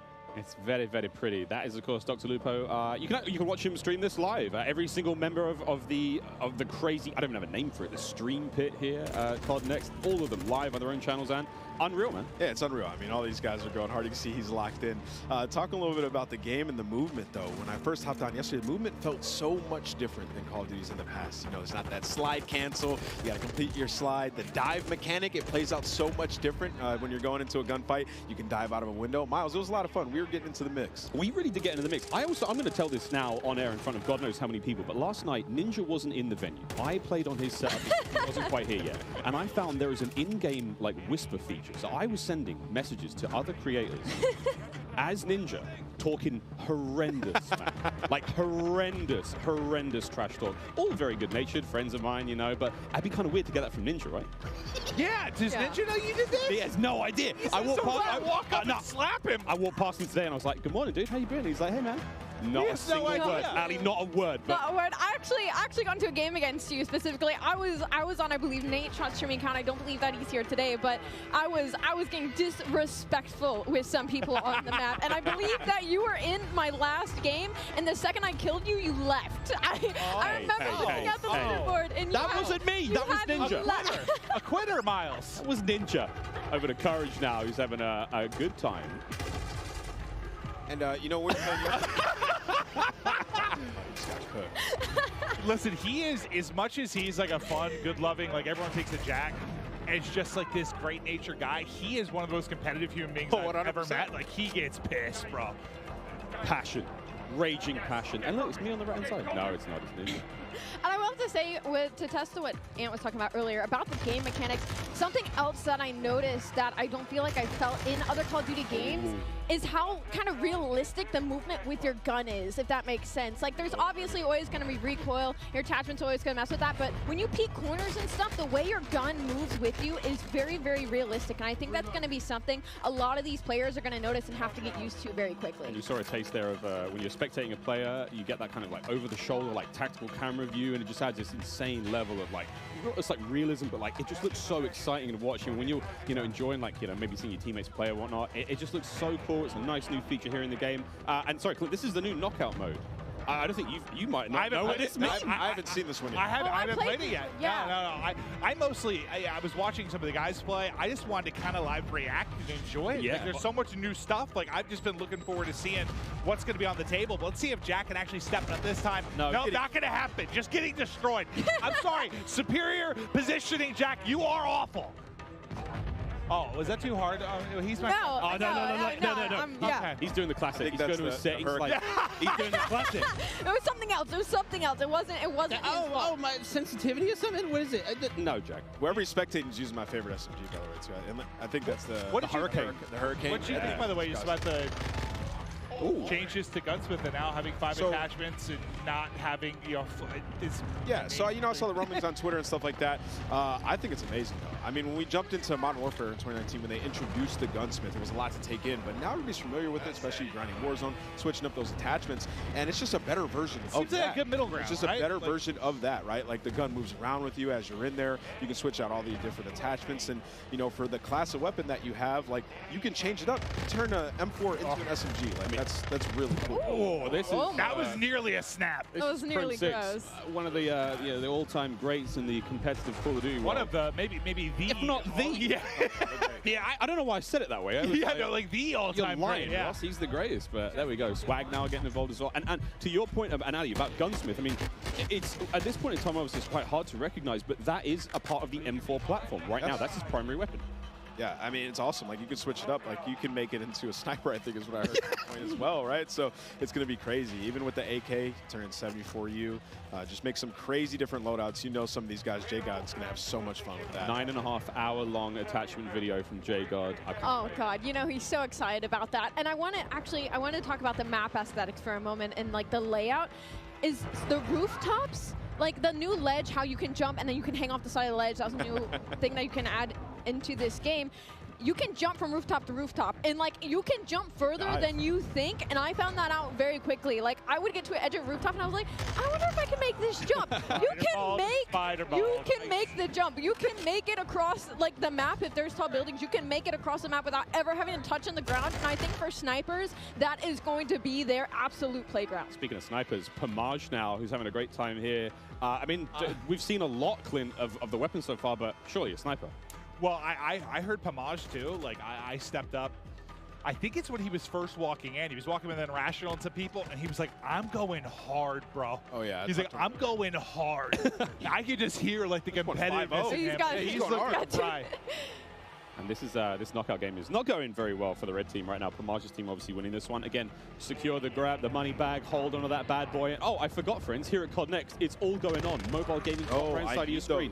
We've got all of it going on. Really, a celebration of everything that is Call of Duty, and even Courage, he may have just sworn. Do you see the gloves on the thumb? Yeah, they're professionals, true professionals.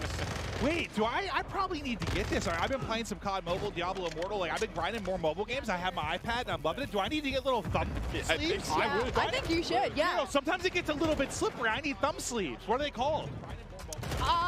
Thumb sleeves. You're in the right place to ask about that. There is an army of professionals. I'm looking into that. No, that's actually an issue. It's like it's a little bit slippery, you know? So they're playing some hardpoint here, and you know, obviously, us coming from the esports side of things, we love hardpoint. Miles, we were talking about this morning, when there's a hardpoint and there's some elevation above it, you can dive into it, turn around, land on your belly, and absolutely fry. So, you know, there are some movement mechanics for you speed demons out there if you want to make some plays. Yeah, there's a lot of talks about, you know, the way slide works now, and of course the dolphin dive is back. I don't think we're not officially calling it the dolphin dive, because Joe's calling it the dive itself. I mean, it's a really fun mechanic. It's fast, so we get to see some gameplay with it. I've actually been walking around talking to some of the sort of the CDL pros, like, hey guys, try to stop sliding, try to dive a bit more. Come on, Butters, show us the dive. Showed us the slide, now we're looking for the dive. Right out the window, just dive out the window, send it. And all the windows are built to be diveable through. Like, that's the way the game is. That's what Joe was kind of saying, right? Like, they've seen it so much in playtesting, and Nate goes into a window, like, everyone sends it out. So you think like all the exciting moments you're going to have. Oh, here we go, Butters is going to be sniping there. So we have the Hurricane, she's running Overkill. That's going to be one of the M4 platforms, and the snipe on the other side. He's testing the mechanic, look. There we go, testing things out, trying to find the sneakiest, fastest way across the map. Yesterday. I couldn't. I was trying to see if I could break the slide. No slide Well, that works out. Yeah, look at her face. Ooh. She's just like going around, testing out the movement. Someone just runs right in front of her. That works out. Give me a freebie. You know what I'm noticing on this map that I actually like a lot? Not as many doors. Just running through. Not as many doors. I think in general is the overall vibe. I mean, most of the maps we've seen so far are quite small, very fast-paced. Again, Jeff talking about that, you've got a very distinct feel. So it's like the battle map is very large, way more intense action. Of course, there's like the invasion stuff. 6v6 is a totally different flavor. I mean, that obviously excites us more than maybe it should most. Oh, I mean, we love it, right? Like, we're here to see people go hard, try to win, be competitive, and okay. Another thing, we're seeing a lot of elevation on some of these maps too. The snipers are going to be in heaven. Yeah, I think it's max 2 stories, I believe. I could be completely wrong there, but hit it. Also, look at that little stock. Did you guys use the sniper yesterday? Yeah, right? No, I didn't. I used it for a whole Cutest invasion little map. stock I've ever seen. It was so fun. I think we were in the same game too. Yeah, I was in the back sniping the whole time. I can't wait for the sort of like anime skins and stuff like that, my cute little stocks. Of course, we can put skins on individual attachments now when it comes to making some very, This very is my favorite map. handsome looking weapons. Dylan Price, speaking of handsome. Oh, also something we haven't talked about yet is the way the perks work. I love the perk because system. it reminds me of back in the day the specialist. When as you get kills, you get more perks. As time goes on, you're gonna have 2 base perks. You can pick whatever you want. As time goes on, you get another perk. As time goes on, you're gonna get an ultimate perk as well. So it's actually it's completely new.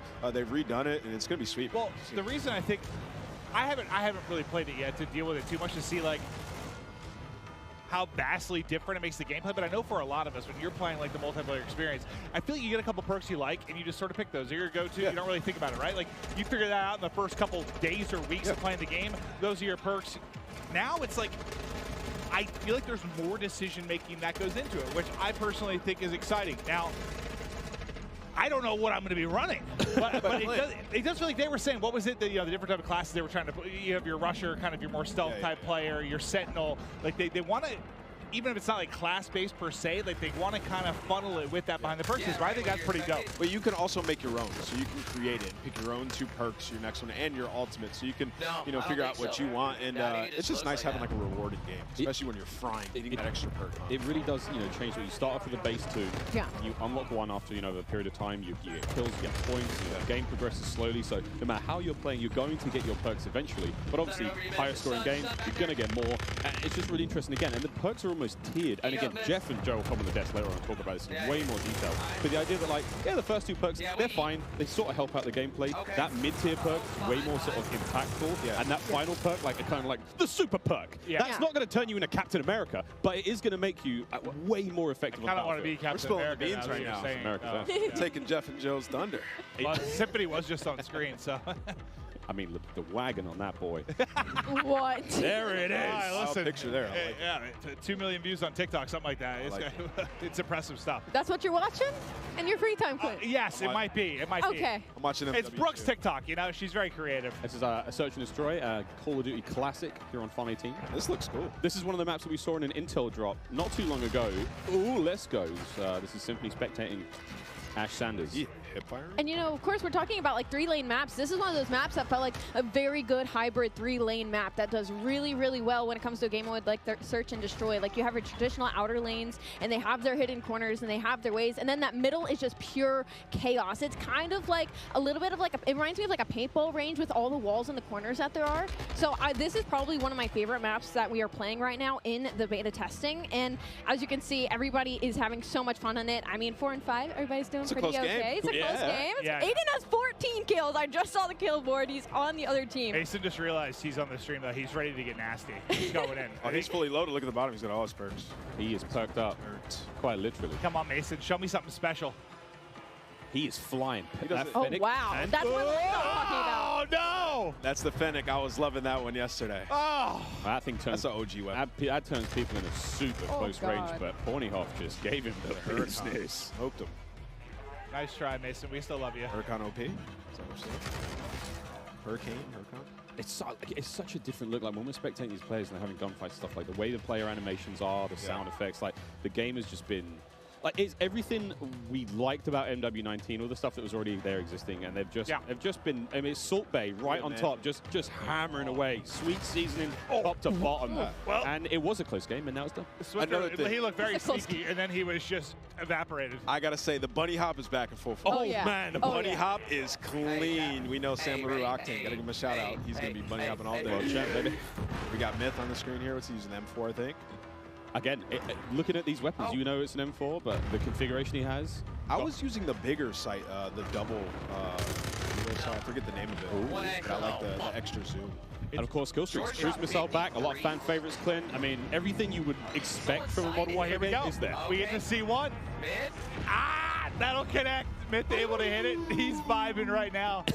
But it's crazy. Like, yeah, bottom right, you were kind of mentioning like how different the guns will look. Like, the same type of gun is based on the attachments that it has. It's wild. There's also in-game settings where you can make your gun a little more narrow, a bit wider, further away. I mean, there's options, you know, just create that sort of visual. Look, you want the game to be as appealing as possible for you. Maybe you don't want the gun to be so big to obscure the view. Maybe you're one of those players. More settings personally. Like, give me the option to tweak it how I want, right? There's a lot of settings in this game. I'm gonna get lost in that for the entire first day, probably. Once campaign hits, I'll spend about 3.5 hours messing with settings and then getting that first mission. When I see Courage on a 5-string, that pop up at the top of the screen, it might have. Courage might be popping off. Oh, well, he just died there, so take it back. Ooh.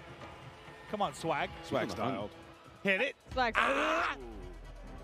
Yeah, this sub looks like it's dominant. Also, all the sounds and everything when you level up guns. Oh, yeah. Everything is there. I mean, I wish everyone could experience just this environment, though. Like, as much as we're enjoying the gameplay and stuff, how cool it's been. Because, like, a lot of these content creators, like, they're friends or they're familiar with each other. They play games online. But, like, it's not often you get them all in one place like this. It has just been a vibe. Seeing everybody going up, some meeting for the first time. Like, I know Iceman and Isaac, we have interacted so many times on social. I've never met him in person, dude. We hugged for a solid 30 seconds. It was beautiful. And it just shows like how hyped people get for Call of Duty. I was telling you, I was like, I can't believe I still get this amped for Call of Duty after over 10 years. I don't think many things like bring everybody together like this. It is it's special. The beta starts tomorrow, in case you've been living under a rock, or if you've just joined the stream. Yeah, one of the two. One of the two. There's no in between. User interface has been completely changed as well. Dead silence available on that lower right-hand side. Just a lot more sort of clean changes. Of course, the menu system, which you might not have seen here on the main COD Next stream, but individual streamers seeing them going through weapon loadout, seeing the operators there. So many cool changes. A lot more of a streamlined experience. It's sexy. That's not a lot of ways to describe it. I love that, especially like when you click start, you go and you look at your loadout, you switch weapons. It looks good. You can see everything. It's just right in front of your face. You know exactly what's there, digestible, and that's what you need. It's such a fast-paced game like Call of Duty. It's digestible. I also quite enjoy that like it doesn't obscure too much of the in-game screen. So if I'm hitting pause, I'm checking stuff out, I still have some kind of like situational awareness when I'm in-game. Yeah. And I will say in terms of balance of like ARs and SMGs, of course, this is all of our like our first peeks into it, but they've looked pretty balanced so far. Like the SMGs have been absolutely disgusting up close, whether the AR gets first shot or not. And at long range, the SMGs haven't been ripping as well. The recoil gets insane at that sort of range. So I feel like it looks like the gun balance as well, regardless of your attachments and what configuration you end up coming with, is fairly much there. I love that because, I mean, it just feels like sometimes it turns into this one gun that can do everything. Yeah. Right? And I think everyone appreciates a little bit of variety. Like an Well, AR that's feels like quite an AR, literally what this game is, because you could change your gun up to whatever you want, right? So well, in a way, yeah. But like, I think to Ali's point, like, there seems to be a little more separation between your SMGs like I haven't seen the do-it-all gun just yet. No, I mean, we saw Aiden, of course, on the Mountain Dew green carpet, like, I want a broken shotgun. And I'm sure he can make it, but broken, we'll find out what that really means. Of course, as the game like sawed off. develops. He wants a sawn off that kills people across map, that makes him move real fast. I mean, hey, who knows? Gunsmith is crazy. 2.0 even crazier. Well, I mean, we'll see if he can do it. Wild. I mean, no matter how much work has gone into this, we've got the nerds in the building, and this is where if anyone's going to test some stuff, find some weird combination that turns a shotgun into a sniper. This is the crew that's going to do it. We've only scratched the surface. Yeah. Oh yeah, we've touched it for 20 minutes. Of what people are going to do with this gun. That's just not enough, is it, Miles? Not enough. No idea what these guys are going to come up with, but it's going to be crazy. I need a good sort of 2 to 3 hours to really look at Chef Tony. This is one of the most famous Italian men in the world. Makes a mean stromboli. We love him. Metal boots on the building. He's got the M4. Metal boots. He's going to run this class setup from now until the next 2 years. We're talking about it can be great to mess around with guns. Oh, Chris Crowder. Listen, I'm not sure what's going on here. Chris has been growing some sort of beard that's happening for the first time that I've seen it. He's usually very baby-faced. Now he's kind of going for some sort of supermodel type thing, or maybe like being a rapper, singer. I'm not sure. He's a handsome He really is. He really is. A tiny little bit of a user interface there. If you hold a circle, whatever your sort of crouch button is when you're on a ladder, you can fast slide down it. So that's going to get spicy and fight. By one. Oh, he's up. He's on his feet. He's on his feet. The Gouch. Oh, man. We will be playing all day, friends, all day. You know what? The iron sights here kind of clean. Well, I think this is great, too, for a lot of, people like you saw Zenny, you know, you saw Crowder. For those who don't know, you know, they work on the CDL side. You know, they're really in the midst of stuff during the season. They don't get to come to stuff like this that often and see all these content creators. I imagine they're in heaven. I've seen some of the tweets, just having a blast, meeting a lot of different people. So as far as streaks goes, we haven't seen a whole lot. Obviously, cruise missiles there, counter UAV, a classic. VTOL's going to be back. You know, everything. I mean, the Juggernaut is I think it's the final one, and it looks crazy. And whoever that AFK player was, get a grip. You are live at COD Next. But yeah, there's a ton of cool stuff, and I mean, we're seeing Wilson's in there as well. That's what I was gonna say. I love that. We're gonna have a lot of fun. Chopper Gunner's back. I mean, it's called. I think it's called Air Support now, but it's it's an AC-130. You know what I'm talking about, friends. There's a Chopper Gunner here as well. Oh yeah. We're gonna be seeing it all. Yeah, Miles, like, if we play against each other later today, when we get the free play, I'm getting a Chopper. I think I'm actually locked on this desk all day. I would love to play more. after the stream's over, I think we can play more. Yeah, I think we once the curtains go down, we're gonna dive on. Can you hear the chain? Yeah, that's how I visualize, like your ankle's just tied to the desk. They can wheel me in the chair, but it's hard to get down the stairs. Here we go, another cruise. Redman, how we doing? And what a shot. He got the two. hat over the headset. He killed Nick Merckx. All right, we're gonna see see you later, Nick. So this is the air support where you're saying. Yeah, this is it's kind of like a lightning strike. Oh, yeah. Nice What is that thing? What? The Fennec. Or it's a custom one. Wait a minute. Longer range, maybe? But that looks like the Fennec. Yeah, that's the Fennec Iron Sight. That boy don't recoil. What? All right, Breadman's already found a winner. Yeah, Bread's got it. Oh my god! It does recoil, but it like doesn't. But he's holding that thing down though. Yeah, But, he's all right. He's on mouse, obviously recoil, long range. You can manage that more, but it doesn't seem like there's a lot. He's just putting them down. Yeah, cameraman, get in there real close. Show me the hands. Show me the hands. Oh, gun him. So we played this map yesterday in the 3P mode. That was a lot of fun. Museum, yeah, this is a lot of fun. We saw a top down of this on socials recently, but There we everyone said, go. yeah, give me the hands. You hear how that sounds? So satisfying. That sounds scary though. Yeah. You hear that? That better be on my team. I mean, he is one of the better aimers I've seen, though. Like, a lot of the tournament stuff, when you're talking about mouse and keyboard players, like, he is absolutely nuts with it. So, not surprised to see him finding some wins in the long-range battles, but... I gotta see his recoil control. So what do you guys think about all these maps so far? What's been your guys' favorite, Miles? Honestly, yeah, it doesn't look like he's pulling down a whole lot. Honestly, this is Museum. Nice big central area, essentially 3 lanes. I mean, there's a second story. We're about to go up there now. This is where Breadman is. It's nice, man. We've got some decent lines of sight. Snipers are going to have a lot of fun here. We played Hardpoint on this map. We played Prisoner Rescue. Courage and I clutched up big time last night in like a 2v5. I had the Prisoner on my back. I was sprinting. And I can hear Jack picking up 3-4 kills. Let's go, baby! Screaming. I'm there sprinting. I'd be that guy on the team, too. I'd be carrying. Yeah. It was great. It was really great. We had a lot of fun. There's a lot of cool, you know, the opening breaks and stuff. Like he's on a 15 streak, by the way. Excuse me. Yeah, he was frying. He's literally annihilating the lobby. Yeah, let's stick with him. He's on 15 in a row. Another cruise coming in. Bang! This is the Elgato replay of how this all started. Zen. Oh, he gets 2 again. Just ripping them. It's the same 2 people. No, sorry, this guy. Oh, it's a replay. Oh, is it? I was about to say. Yeah, he was on 15 in a row. I thought he got another one. I thought he wrapped his streaks. It's all good, Clint. Oh, dude, I basically just pulled a symphony, dude, when he was casting the pregame lobby. Oh, and it was I thought he earned another one. Glorious. Well, last thing I saw was 15 streak. I was fired up for my guy. So he put a. Oh, so it's M4. His just sounds crazy. I think it's the dubbing of the audio. It might be his stream, but either way, it's his stream. That boy is ripping metal.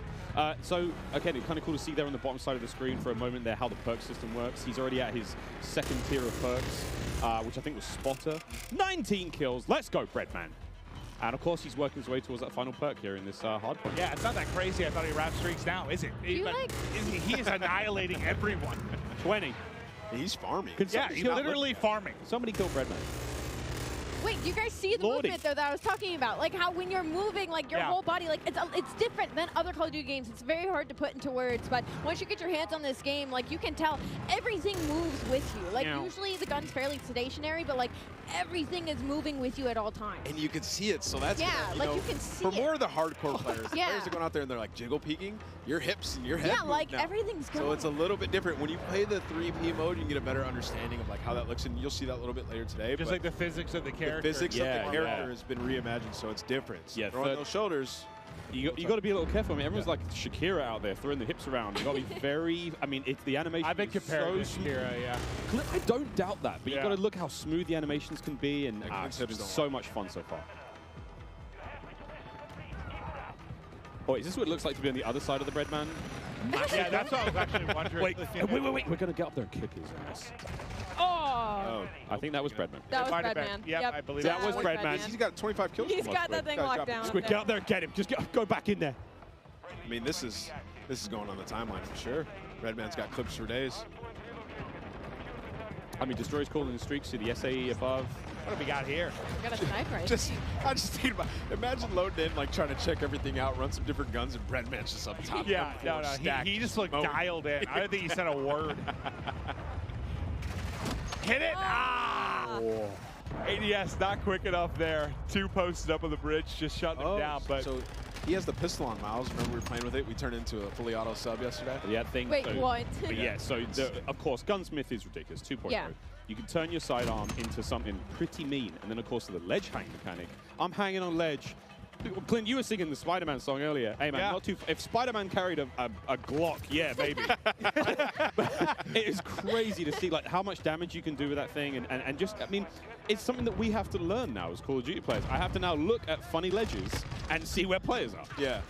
I was also trying out some of the field upgrades yesterday for the short amount of time that I did have. I tried the camera one. It was so interesting. Just like throw it down, go hide in a corner. You can see when they're pushing at you. It's You hold your own. You hold your own flank at that. Yeah, you got your own choke points. That's great. And again, another thing. Oh. Oh, Isaac. He nearly got both of them there. And of course, Isaac, one of our streamers coming in from Europe, made the long trip across. Yeah, I was wondering how many people we had here internationally. I've casted over him in a bunch of Warzone tournaments. He's made some deep runs. Guy's a monster. But as he's just trying to hit some snipes and try some of the different weapons out, Breadman's kind of been annihilated in the lobby. But there we go. Another shot gonna hit. Bang. I'm already really liking the sounds of these guns. I'm liking the Right? crosshairs look. Like, this is something I cannot wait to get. Oh, hello. Breadman just got a 3-piece, and then Isaac followed up with the 4th in the feed. That was very satisfying. Oh, yeah. They are just tearing them apart, it feels like. What's that field upgrade he has there? I can't tell from that. That could be the portable radar. That might, yeah. So that little bad boy kind of gives you sort of a local sort of UAV, but the radius isn't obviously great, but hey man, in a pinch, I'll take it. Dude, look where that bullet hit. Just hit like right on the panel of the window, so the first shot didn't hit. Second one, that'll go through. I was using this yesterday. It's a powerful shot. It got feels, a couple collabs. it feels. Oh, wait, somebody saved him. Oh my God. It was Breadman. Oh my God. Nick Merckx was trying to assassinate Isaac. All right, get us out of there. Over the crowd. Here's the Fennec. You run so quick with this thing. I mean, look how different this POV seems versus like the sniper POV. Yeah. Right? Like you're moving. You're going. That. Oh, wow. Doesn't matter though. Okay, Sean J. Sean fries him. Again, this is that sort of idea of like the different, maybe not play styles, but kind of like player attributes here, what you're going for. Crowder is obviously, he's way more aggressive, He might be hitting flank soon, but the way he's kicked himself out. Whoa. He's in the mix. I think something that you could learn a lot, that all these creators are going to learn very quickly, is there a lot more paths on the map than you know about. Like, on this one specifically, behind Crowder, there's an underground passageway where one of the flags are, and, like, I didn't even know you could go down there. Like, I had to wrap the entire building before I figured out how to get underground. So there's a lot more angles and a lot more passageways than I think a lot of these creators are expecting, and that's why we're going to see possibly a lot more assassinations, possibly a lot more credit corners, and people just popping out of literally nowhere. Crowder is locked in. And that is the power of the Fennec. That player didn't stand a chance. Yeah, he's in the perfect area to use this weapon. It's like going out, getting peeks, close range combat. It's a lot of fun to use this one, man. I was using it in the majority of the games. I mean, they're not doing a great job in-game. They've got the lead for now, but again, classic Dom. Capture the flags. UAVs and all sorts of kill streaks coming up. No one's, I don't think anyone's going too crazy with any of the kill streak choices. We did see Crim6 with a VTOL earlier. Again, classic from MW19. Yep. I wonder if we're going to see any more today. Ooh, you saw that. I can imagine. I mean, this is the chance to test every run through, try different weapons. I mean, as much as I say that, we know how a lot of these people are. They're going for crazy clips. They want to drop bombs. They want to have high kill games. So some are going to find stuff they like, little combination they feel comfortable with, and they're going to send it. But Crowder, yeah, he's in the mix right now. Movement, I mean, he seems pretty comfortable so far. Just with little hop chows. Yeah, the bunny hop. Freebies. You're just hopping around. You can even hip fire this one. He's picking up a ton of kills. He's loving this class setup. He switched it up from last time. So one of the big things, I mean, before the show started, I walked around and talked to as many of the streamers as I possibly could, and I was just like, you know, you've had a tiny bit of time with the game. How you feeling about this? And almost every single one of them said, I'm really struggling not to slide everywhere.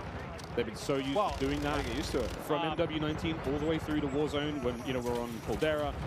It's not the same. It's not the same. I can say that just from all the Warzone I've played, like, it's gonna take like my hand, just the muscle memory of it. Like I'm just so, I've been slide canceling now for years across the map. It's just gonna take a little to get used to, 100%. Yeah, but I do think my hands are going to be very happy, though. I'm not having to do that constantly across the map. Yeah, if you try to slide around now, you might even be slower than just sprinting. Honestly, yeah. That's how it looks. Again, it's how you use it. It's the dive is a really great mechanic for escaping. The slide gets you into different positions, obviously. I like to leave with my head, you know, the ball head. So I think the diving thing's going to be good for me. Just like a bowling ball, you know, Miles? Just sending it through a door, sending it through a window. Maybe diving into someone. You think I can knock somebody out that way? I wonder if there's an attachment for you. You? Yeah. It's like a unicorn like a type bayonet power. or something. Yeah, bayonet on my head. Okay, that sounds sick, though. Honestly, hold on. If the devs are listening, let's think about that a little bit. A bayonet dive kill. Oh my God, I want that immediately. I'm thinking like, you know, I've got this idea of like, you know, Yondu from Guys. He's got a big fin on his head. Yes. But make that a blade. Absolutely. Isaac. Oh, quick swat again. That is his side on. That's his pistol. Again, the range on that bad boy isn't going to be all that crazy, but you know it's going to rip when it hits. The sniper's just so satisfying when you get the kill. The sound, how deep it is, it's amazing. It feels like there's no drag in the sniper. When you were using an ant, did you have to lead your shot at all, or was it a direct hit? It felt like an invasion, like I had to lead my shot a little bit, but that could just be because I'm rusty. Oh, that's And I was trying to shoot across the map. But you can get some feeds, man. Like I got a couple collabs with this gun. It's super powerful. Sniping is back, friends. Not to dub. Snipes feel fast and fun again. 64! What? We thought Bread was popping off. Destroy's up there frying. He's got double the score of everybody in the lobby. Ooh. All right. Look at this. Oh, man, through the door with the pistol. A lot of windows on that map as well. A lot of glass above those door frames. I found on, you know, keeping the teasers at it, but like opening breaks and stuff. A lot of sweet nade spots already. Yeah, I can't wait. I cannot wait. A little peek at the menu here now as well, of course, while Isaac gets ready to get into his next game. So much in Modern Warfare 2. We're almost actually ready to keep the show running. Jess, you're down there with Zuma. Tell us how Tommy's doing. Miles, that's right, I am right here with Zuma, Tommy Properato himself. So, I mean, you have now had your first taste of Modern Warfare 2 here at COD Next. What did you think? Oh, it's incredible. The game feels super smooth. The gunplay is awesome. I like the time to kill, and the maps are dope. A lot of close quarter gunfights, and, you know, I've been having a blast, man. The chat's loving it as well. They're loving it. So there's so much to talk about, you know, new modes, new maps, changes to the gunsmith, but what really stands out to you? Like, what are you excited about? I'm really excited just to get the competition going. I mean, I'm excited for the CDO, and I heard them talking about ranked play, so, you know, I'm really excited for that. And Warzone 2 looked incredible as well. I was talking to Repost. We're going to be the Warzone duo this year, so I'll be bouncing around between the both, but I'm just excited for something new, you know, a new game, and it's been a lot of fun to play, and there's so many amazing creators here. And just thank you to everybody, and thank you to Call of Duty for the opportunity to be here. It's awesome. And then, you know, real quick, with Modern Warfare 2 on the horizon, what does the year ahead look like for you? Man, just a lot of shows, man, a lot of flanks, a lot of streams. I mean, the content's gonna be pushing all year, so excited, man. Zoomafi's gonna take over, and we're gonna have some fun, man. We're gonna have some fun. All right, well, thank you so much. That is all from me for now. I believe I'm handing it off to my dear friend Lottie. Thank you so much, Jess, and it is so good to be here. My name is Lottie. First time on the desk, first time, of course, being in this incredible arena. I have a lot of wonderful folks on this desk, but it is now time to chat about an epic giveaway from our friends at Jack Links. Each Jack Links supply drop includes a brand new copy of Modern Warfare on the platform of your choice, delicious Jack Links limited edition products, and brand new epic in-game items that I promise you'll be dying to get your hands on. So check this out on how to enter. Looking for an epic way to celebrate the launch of Modern Warfare 2? Jack Links has got you covered, giving you the chance to win the ultimate Modern Warfare 2 supply drop. Keep an eye out during the broadcast for the Jack Links Sasquatch to appear on screen. If you see it, grab your phone and scan the QR code, following the prompts to qualify for entry. Tune in to Call of Duty Next. Squad up with Sasquatch and level up for the ultimate viewing experience, courtesy of Jack Links. Terms and conditions apply. All right, folks, so keep your eyes peeled to spot the Sasquatch on the screen throughout the show. Scan that QR code and enter all your information for a chance to win. But it is my absolute honor and pleasure to be on the desk, of course, alongside Maven. But we also have Jeff and Joe on here to talk all things Modern Warfare 2. Of course, our multiplayer design directors here.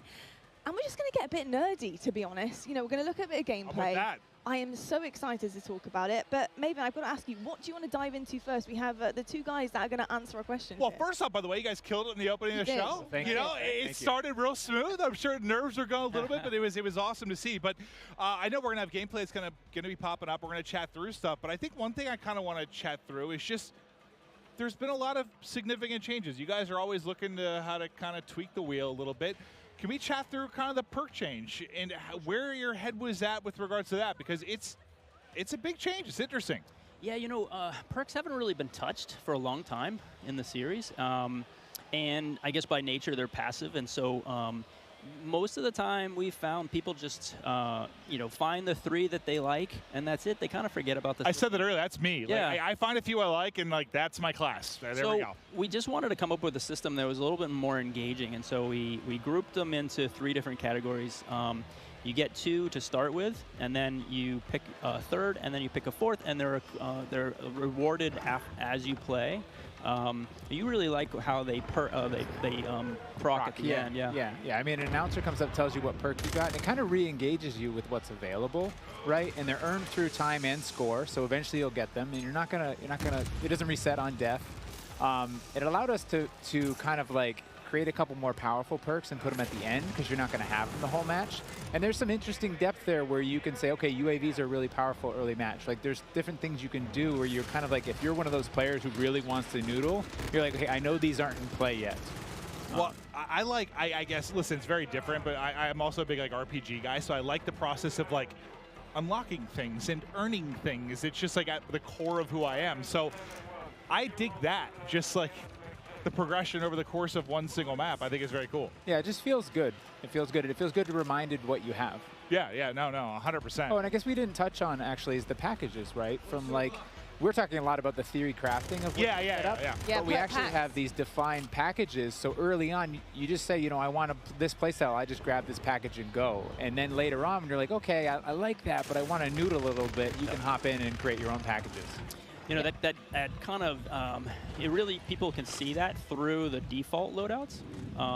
And we've packaged in, based on those kind of player behaviors we were talking about earlier, we've usually shipped 6 or 5 default loadouts, but we have 6 with this one. Okay. We found 2 for each behavior. And so those perk packages are already in there.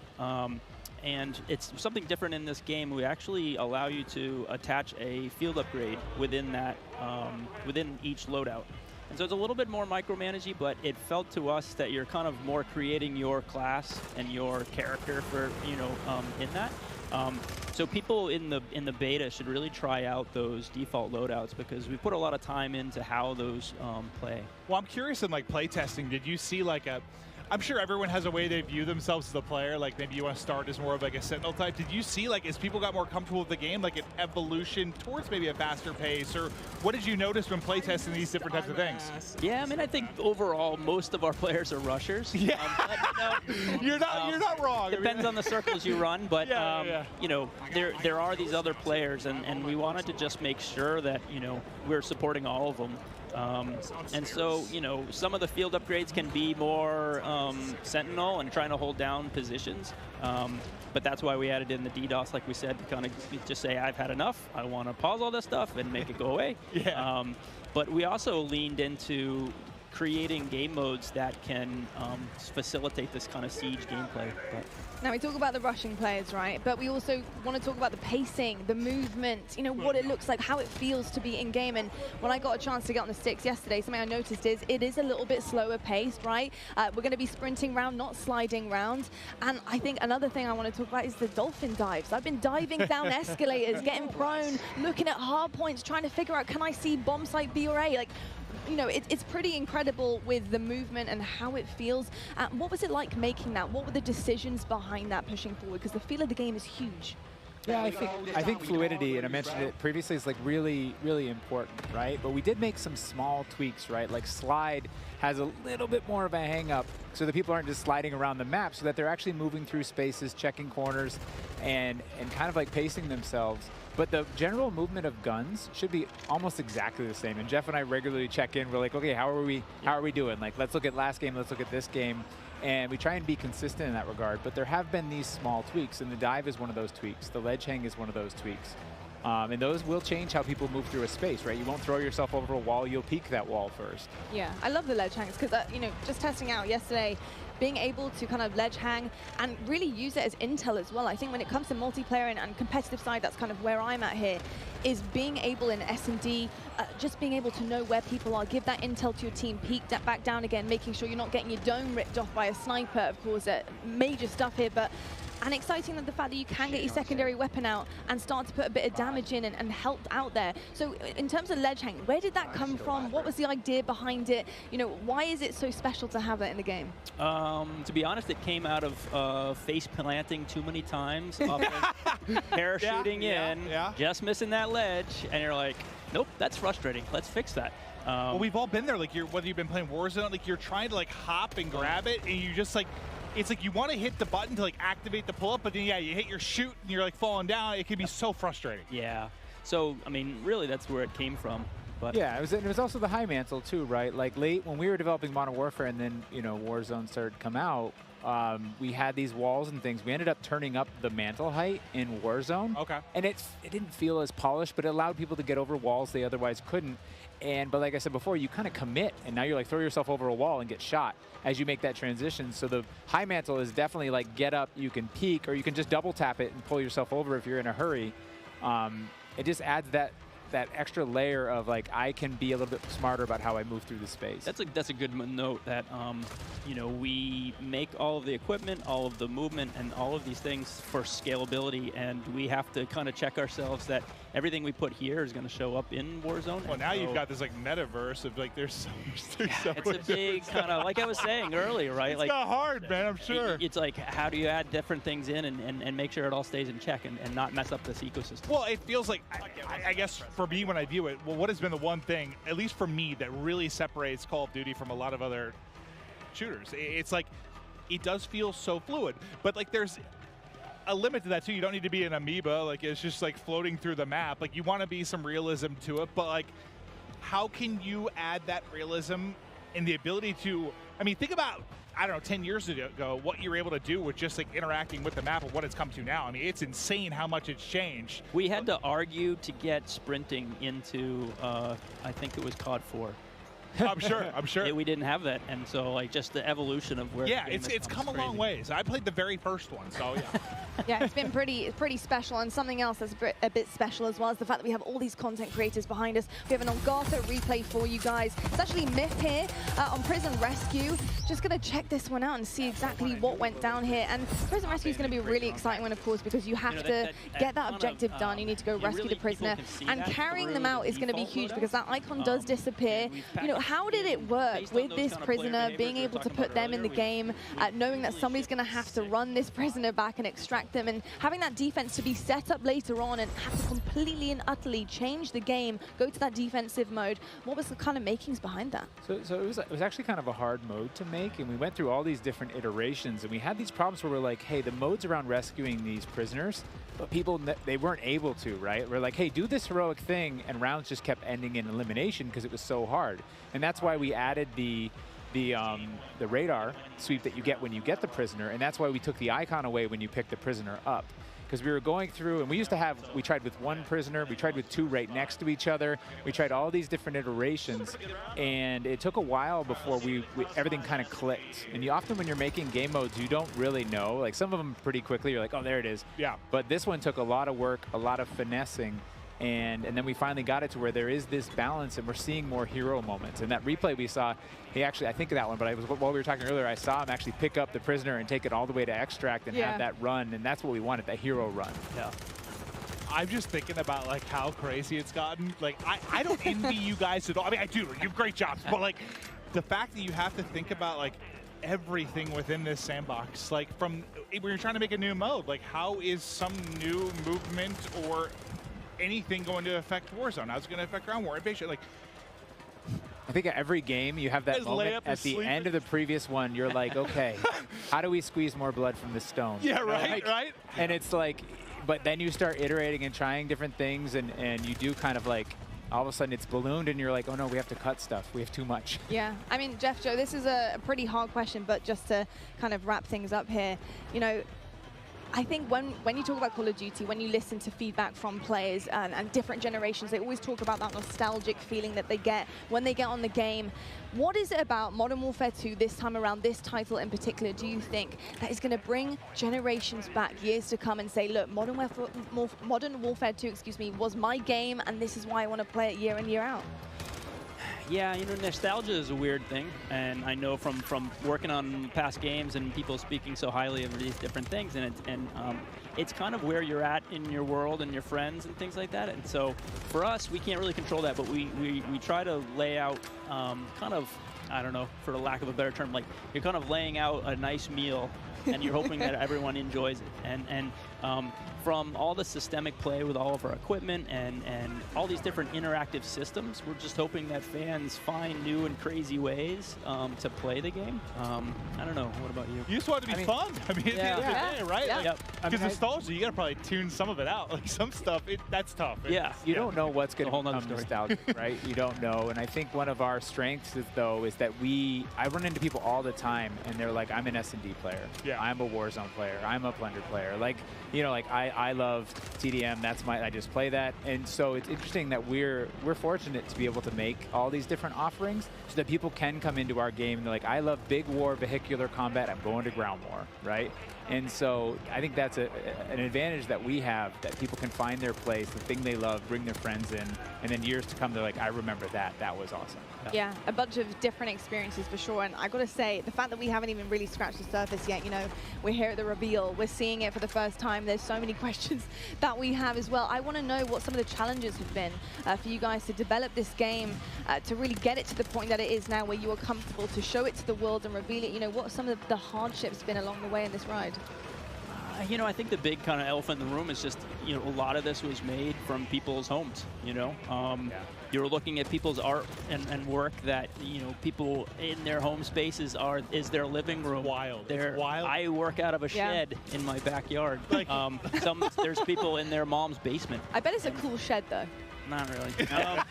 But it's hot. You know, but the fact that we can get this done through, you know, millions of Zoom meetings and millions of kind of keeping everybody up to date and so many different studios, not just ours, you know, all these different Activision studios to kind of keep on point and make sure that everything is, you know, good and great. It's been tricky. Yeah, I think I think it's a great segue to, like, we have a really talented team, and we're up here representing that team, whether it's the multiplayer team, the engineering team, the animation team, the art team, and they're all specialists in what they do. The fidelity on our view model animations, the guns, everything, the art and the maps, the design. Our geo designers, they make these 6v6 type maps, they make these huge ground war maps, and they put it all together into this massive big map, and everything needs to sing. And so all we can do is thank them and do our best to represent them. I'm kind of curious, were there any like positives for me from a creative standpoint with like the fact everyone was in the office and like everyone was kind of like away? Like I almost feel like maybe that would lead to some interesting ideas. Like when everyone's maybe not in a room and like maybe one idea kind of takes precedent, like everyone's just kind of isolated a little bit more. I just wonder if there was any like creative advantages there. Yeah, I think a lot of people were worried that kind of like productivity would go down by living at home, but we just found that everyone was so passionate about, you know, making this game that they could either play a game or their PCs sitting there and they could make the game better. And they're, you know, consistently working way too much, and we're like, hey, calm down, we're good. Let's get, you know. So I think that is a little bit of the fun part. What I heard in some cases, like productivity actually like went up, which people didn't expect, and like now people are downscaling offices. So I was kind of curious if you just had like a lot of, I don't know, superstars kind of show up and pump out some really amazing stuff. Yeah, it's tricky because, you know, we've just now been coming back in and getting kind of that kind of community in the office, and that has been a great way of kind of solidifying the game and getting people back in and feeling you don't get the big hoots and hollers when you're at home, right? Yeah. So we get people in the office, we get them in the big pit, and we're all playing. And Gold like, star.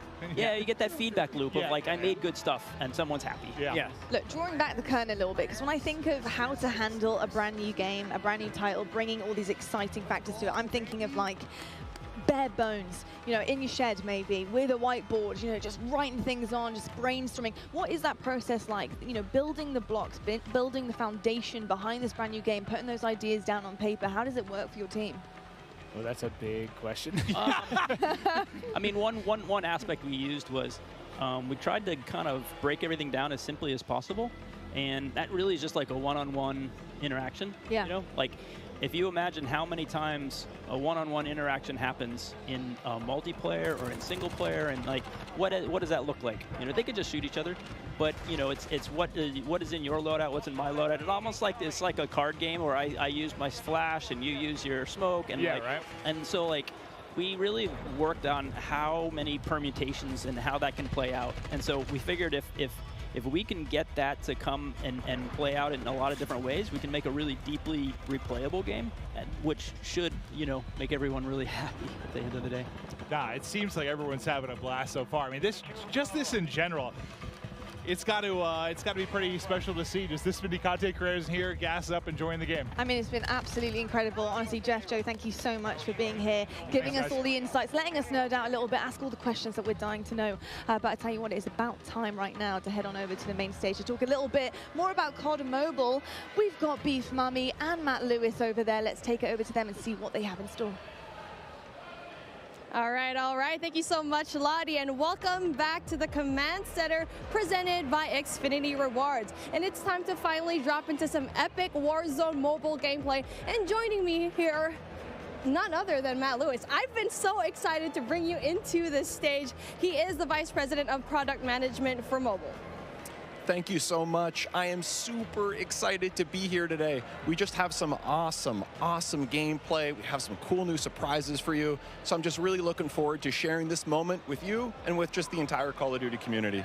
I'm so excited. I'm just ready to get into action. And obviously things are just heating up over here. And it really is impressive what you've been able to pull off here. And watching someone play, it looks great. It feels great. It's as if it's running off a console, to be honest. It's true. How did you guys make this from the ground up? Yeah, it's a great question. So one of our game pillars was what we call Relentlessly Warzone. I like to think of it this way. There are a set of emotions and an overall gameplay quality, something that's felt when you play Warzone. And for us, you know, that's something, it's a product of these proprietary combat and movement systems, the Verdansk map, tons of vehicles, and some unique Warzone mechanics, things like the Gulag and in-game loadout drop. So you put all these together in a pot, mix them around, put some magic powder in there, and boom, Warzone. So games, they can try to match this recipe and they can spend a decade, you know, iterating and testing and trying this and that, but they're just not able to quite get there. So for us, being on the same technology, it means we don't have to tinker nearly as much. It's just an incredible advantage for us. So how was the team able to do it and just really pull off everything that you've had here so far? With tons of coffee. No wonder why we don't have any more coffee here backstage. Yeah, exactly. That's the truth. All the coffee in the world is how we were able to do it. No, you know, one of the things that I just love about this project, it's a really great mix of talent and experience. And for us, that concoction was what allowed us to have this kind of great end product. So for us, you know, there are 4 major studios who are working on Warzone Mobile. Activision Shanghai, Beenox, Digital Legends, and Solid State Studios. So our philosophy, it's been to mix together really amazing Call of Duty console and PC developers with some of the best mobile developers in the business. Because that's what we want, you know, an authentic, adrenaline-pumping Warzone, but something that is ultimately in this made-for-mobile, amazing, super polished mobile experience. It's been so much fun watching all of these streamers today, and this game looks like a really great time. What is the best way for our viewers at home to guarantee they will be the first to drop in and play Call of Duty Warzone Mobile? It's a great question. It's a great question. So for us, pre-registration is going to start today. We'll have a little bit more on that later. We're super, super, super excited. And if you're on Google Play, if you log on to the Google Play Store right now, you'll be able to start to pre-register. If you're on other platforms, please keep an eye out on all the social channels. We have the social channels live now, so follow, comment, all that kind of good stuff. And we're coming soon on the Apple App Store for pre-order. We have some incredible rewards. I'm going to talk about those maybe in a few minutes, but maybe for now, kick it over, check out some gameplay. Oh yeah, I can't wait to go and pre-register for myself. I'm just so excited. But that brings an end to our coverage of Call of Duty Warzone Mobile. And honestly, it's been such an amazing, great time here. But obviously, before we do end all of these, we're going to try to see what kind of fun all these streamers are bringing it up over here, because we are taking up on the screen right now. I mean, this ends with us just trying to introduce the game, but obviously every one of us, we want to see the gameplay. We want to see everything that's happening here, and obviously I am with the best person to talk about everything that is happening here on your screen right now. Oh man. So when I'm looking at this gameplay right now, for me, one of the things I love about Warzone is that vehicle play. The vehicle play, the movement, and the combat systems all tied together. I'm a thumb player. I can't do the claw myself, so when I see other thumb players, in particular on the vehicles, it's a soft spot for me. I just feel great. Yeah, I mean, I feel like a lot of the players right now, even if you're not on mobile, you just see this map and you go back way back 2020, and you're just seeing this map Verdansk. It's just you're basically having a little bit of a throwback from when you used to play this map, and you get to play it here on mobile. And so I feel like it's just so exciting to finally see this map back into life, and really, we're just ready to play. I know, yes, we're in alpha right now, but I played the game yesterday. It feels amazing. 100%. I think you nailed it. I think the team is really, really, really happy with where we are. If we think of the development process, we typically think about 4 stages, and we're in the 2nd stage right now, where we're live to some amount of people in our alpha, and we're going to be entering a beta shortly. So for people who are interested in getting their hands on the game, the best way to do that, to pre-register now, follow all of the channels on social. There'll be some great updates there. And we just have loads of improvements, loads of surprises too. We just have some super cool stuff coming in. New features, maybe some new gameplay. Gunsmith is looking absolutely incredible. I think players who are familiar with it, they're just not going to believe what we have coming out with soon. And as you can see over here, we definitely have streamers that you're very aware of already just logging in, checking out Warzone Mobile. And it looks and feels amazing, as you can see on your top left screen. We were talking about this beforehand, right? One of the POIs that we really love to talk about is Boneyard, because for me, in my experience in Boneyard, it's great. It has so many chests. You definitely can get a lot of money, but the moment that you drop in, you already know there's a bounty on your head, most likely. Me too. Boneyard for me is my favorite. I'm a player. I like to equip 2 things. I always like 2 primaries for myself. A shotgun is a must, and I like my shotgun and my sniper. People make fun of me for it, but that's what I love. Boneyard allows me to do both those things. I tend to like to hide out myself in some of those little airplane shells, wait for unsuspecting people to come in, and you know, sometimes I'm lucky and sometimes I'm not. But that's me, Boneyard all the way. The fun thing for me too, we've been noticing Bobby talk about this a little bit earlier, is, you know, being able to go back into some of those points of interest that you like, in particular ones that were former MP maps and previous Call of Duties. It's just one of the things that makes Warzone awesome. I know people were talking earlier like, oh my God, Superstore, Superstore, Superstore. Oh yeah, speaking of Superstore, I mean, I like dropping in there because I feel like I'm going on a shopping spree, grocery shopping, all the weapons that you need on the ground, they're over there. You know, but the thing is, it's in the center of everything. You're in the middle of everything. So if you want to go and just go away into safety, you're going to have such a hard time because you're worrying about people up top. Airport is right there. Boneyard is right there as well. So I feel like for me, like since we're seeing Boneyard right now, it's kind of like a safe little spot because it's right off to the side, but you still get really good loot as well. Totally, well said.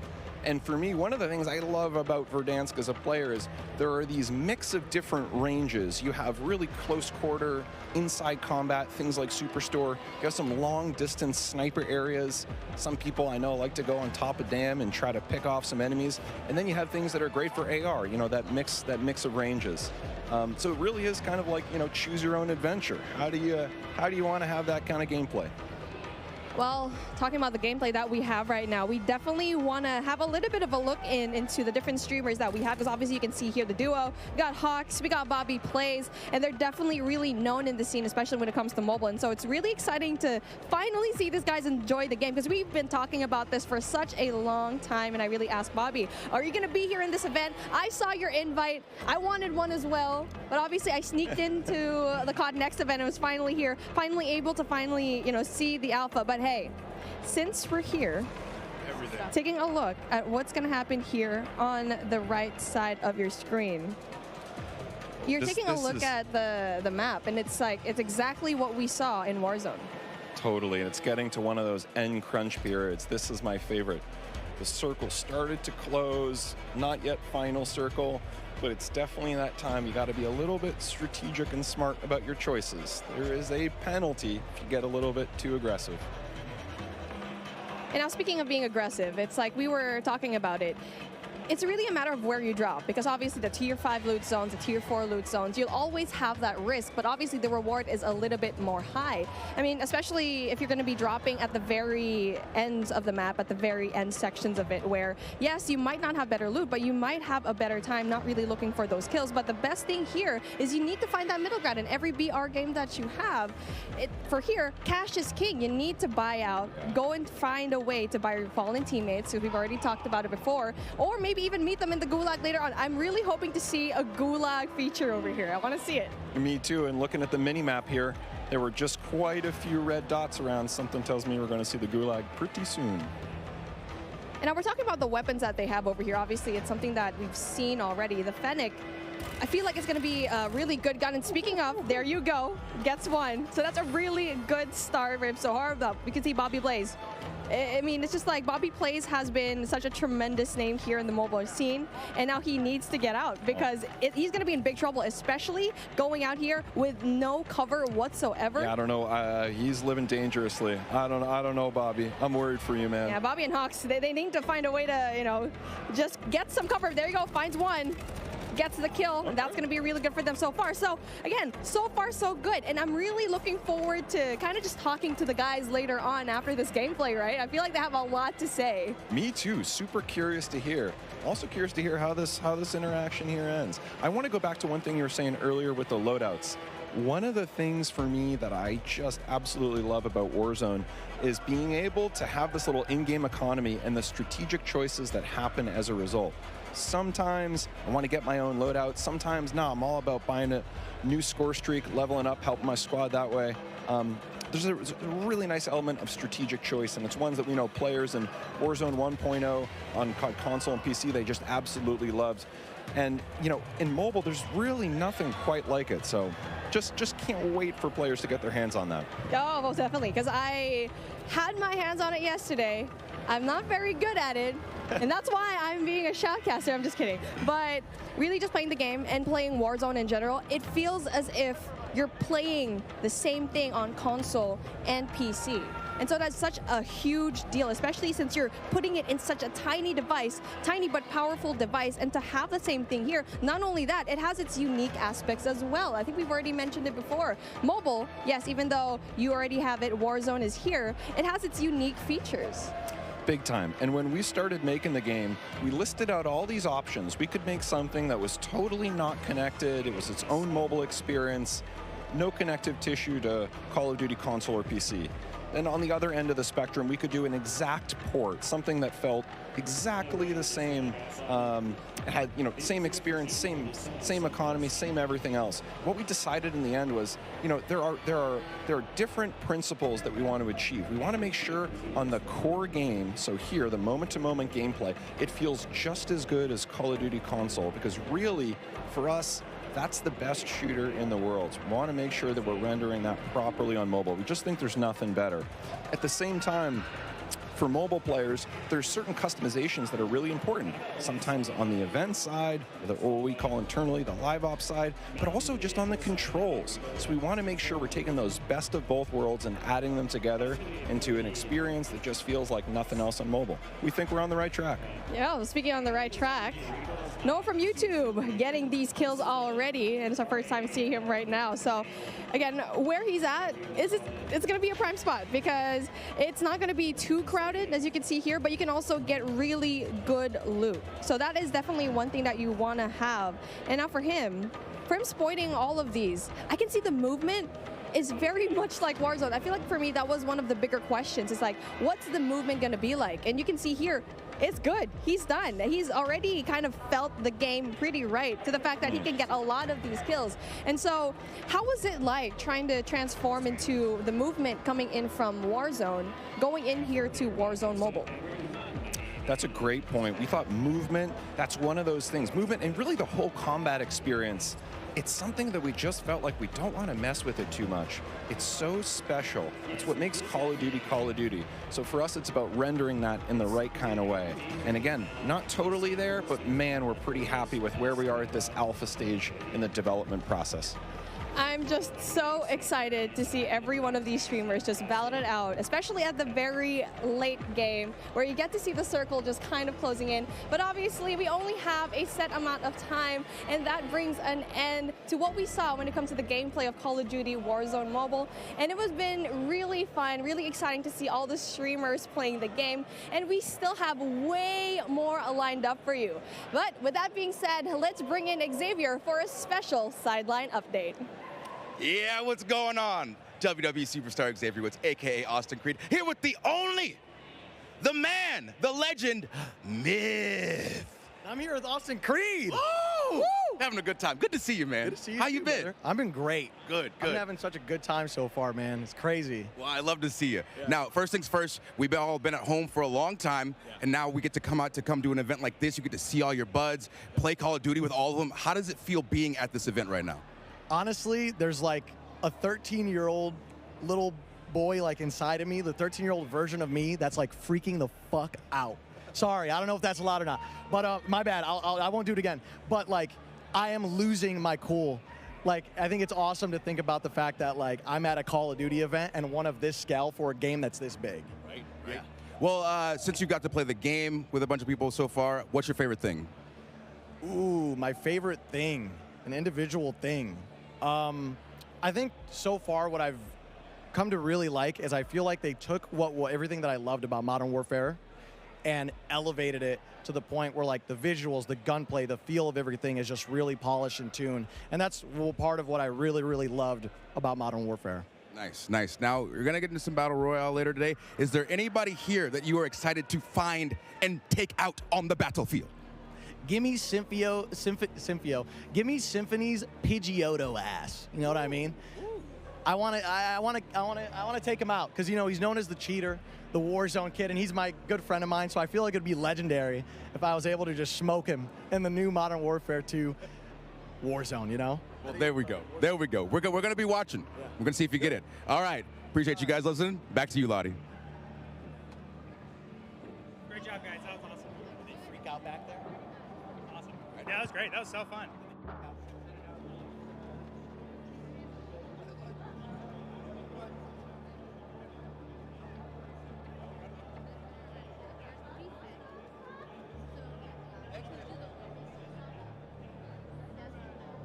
Inside, how hyped up he is, like, oh, yeah. I love it. Yeah, I mean, everybody is. I feel the exact same way. Yeah. Like, everybody's in one room here for one reason. It's to play and be excited about the new game, man. You can hear it, like the passion in here. Everybody's loving it, all the new game modes. And we got one on the screen right now. Like, we've had 3P in Call of Duty before, but not quite like this. Yeah, it's been pretty amazing. And yesterday, just being able to play, seeing your own back as well has been a while, of course. I got to say, it felt pretty damn good. And when you got used to it as well, Ali, like, yeah, start frying. And I know you fry. I was having an incredible time yesterday. I was on other streamers' setups, so I made sure to change my clan tag to CXT, so everybody knew who was absolutely world starring them on the map. But I will say, the energy in here compared to like a competitive event is just, it's intense in a totally different way. It's intense in the fact that everybody is just so excited and everybody is just having pure fun and bliss loading into a new game, figuring things out. Like, the energy is just on a different level. It really is on a different level. This looks sick. It does. Yeah, what I like about this, Clint, is in 3P, you know, it's 3P, you use the corners, get that advantage. But when you aim in, I was worried about. It feels really natural. It looks really natural. Yeah, I was worried about how seamless it would be from like going from 3P to aiming in, but it's perfect. Your centering feels on point. If that's how you play the game, you try to keep your, you know, red dot in the middle, you can play like that, right? So it's really nice, man. It works. Well, the only time I'd really mess with it too much for me was the COD Mobile BR, like the first iteration of it, like that kind of that 3P to first person. That was the first time I really had messed with it much, and it felt great. So it's really cool to see them try to double down, create a game out here. Yeah, and you can also kind of looks really seamless, like you said. You can also kind of see how your character moves. Remember we were talking about earlier, Ali, where it was like the character, the movement, like it feels different. It's reimagined. Like when you're jiggle peeking, you can see the hips, the head move, everything. Yeah. You can really see that in the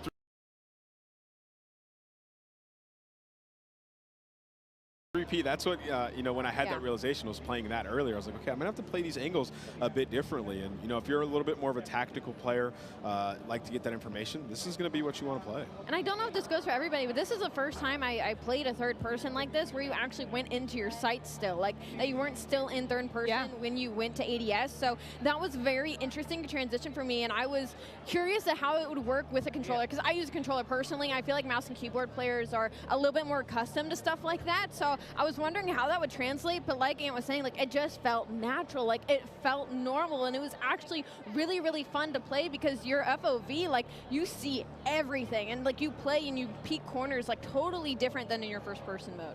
Well, the one thing I really like is like one thing I'll struggle with sometimes, like you get this really cool operator or something, right? Like a battle pass comes out, like this really dope operator, and you don't really get to see him that much, right? It's more about like your gun when you're in the first person. Yeah. But with this, like if you get something dope or some of the different emotes you can do, like your skins. You want to show off. You get to see what you look like. I think, going back to quickly your point there, Ali, about getting used to kind of the zoom in then into the ADS as well. It does take a second to get used to, for sure. How would you handle that though? Because I think, you know, traditional Call of Duty games, you know, straight up first person, you know, you can snap really quickly, right? Your ADS, you can put perks on to make sure that ADS is as fast as possible. This takes a little bit of time. So are you pre-aiming when you're going around? Like, what are you doing to try and kind of combat that? Well, I'll tell you right off the bat, when we first loaded into it yesterday and got a little bit of a taste, I thought it was a bug. Like, I thought you weren't supposed to be able to ADS. I was like, oh my gosh, no way. Like, oh, they're going to be playing tomorrow and this is going to be happening. But that, it was meant to happen. It was such a smooth mechanic. And talking about getting used to it, I was pre-aiming quite a bit, but as you got used to it, the hip fire on a lot of these weapons is actually incredibly accurate. So if anything, you're going to find yourself hip firing a lot more than ADSing when you're playing this game mode. Again, leaning towards the mouse and keyboard players who are more used to not actually. I think your centering is just your centering. Your centering is incredible. Guys, I'm not gonna lie, I've played tournaments 3P on Call of Duty. We had it back in the day. Like I've grinded 3P Call of Duty. It's actually a lot of fun. We used to have search and destroy tournaments all the time. I think these guys are having a lot of fun with it. I mean, you can see like it's a completely different play style. Where did you come from? Hitch is surprised. Yeah, he's not happy with that for sure. But it's absolutely incredible. And another thing, you get a different kind of FOV feel for the map as well. You know, you see things in a different kind of scope and bigger picture here.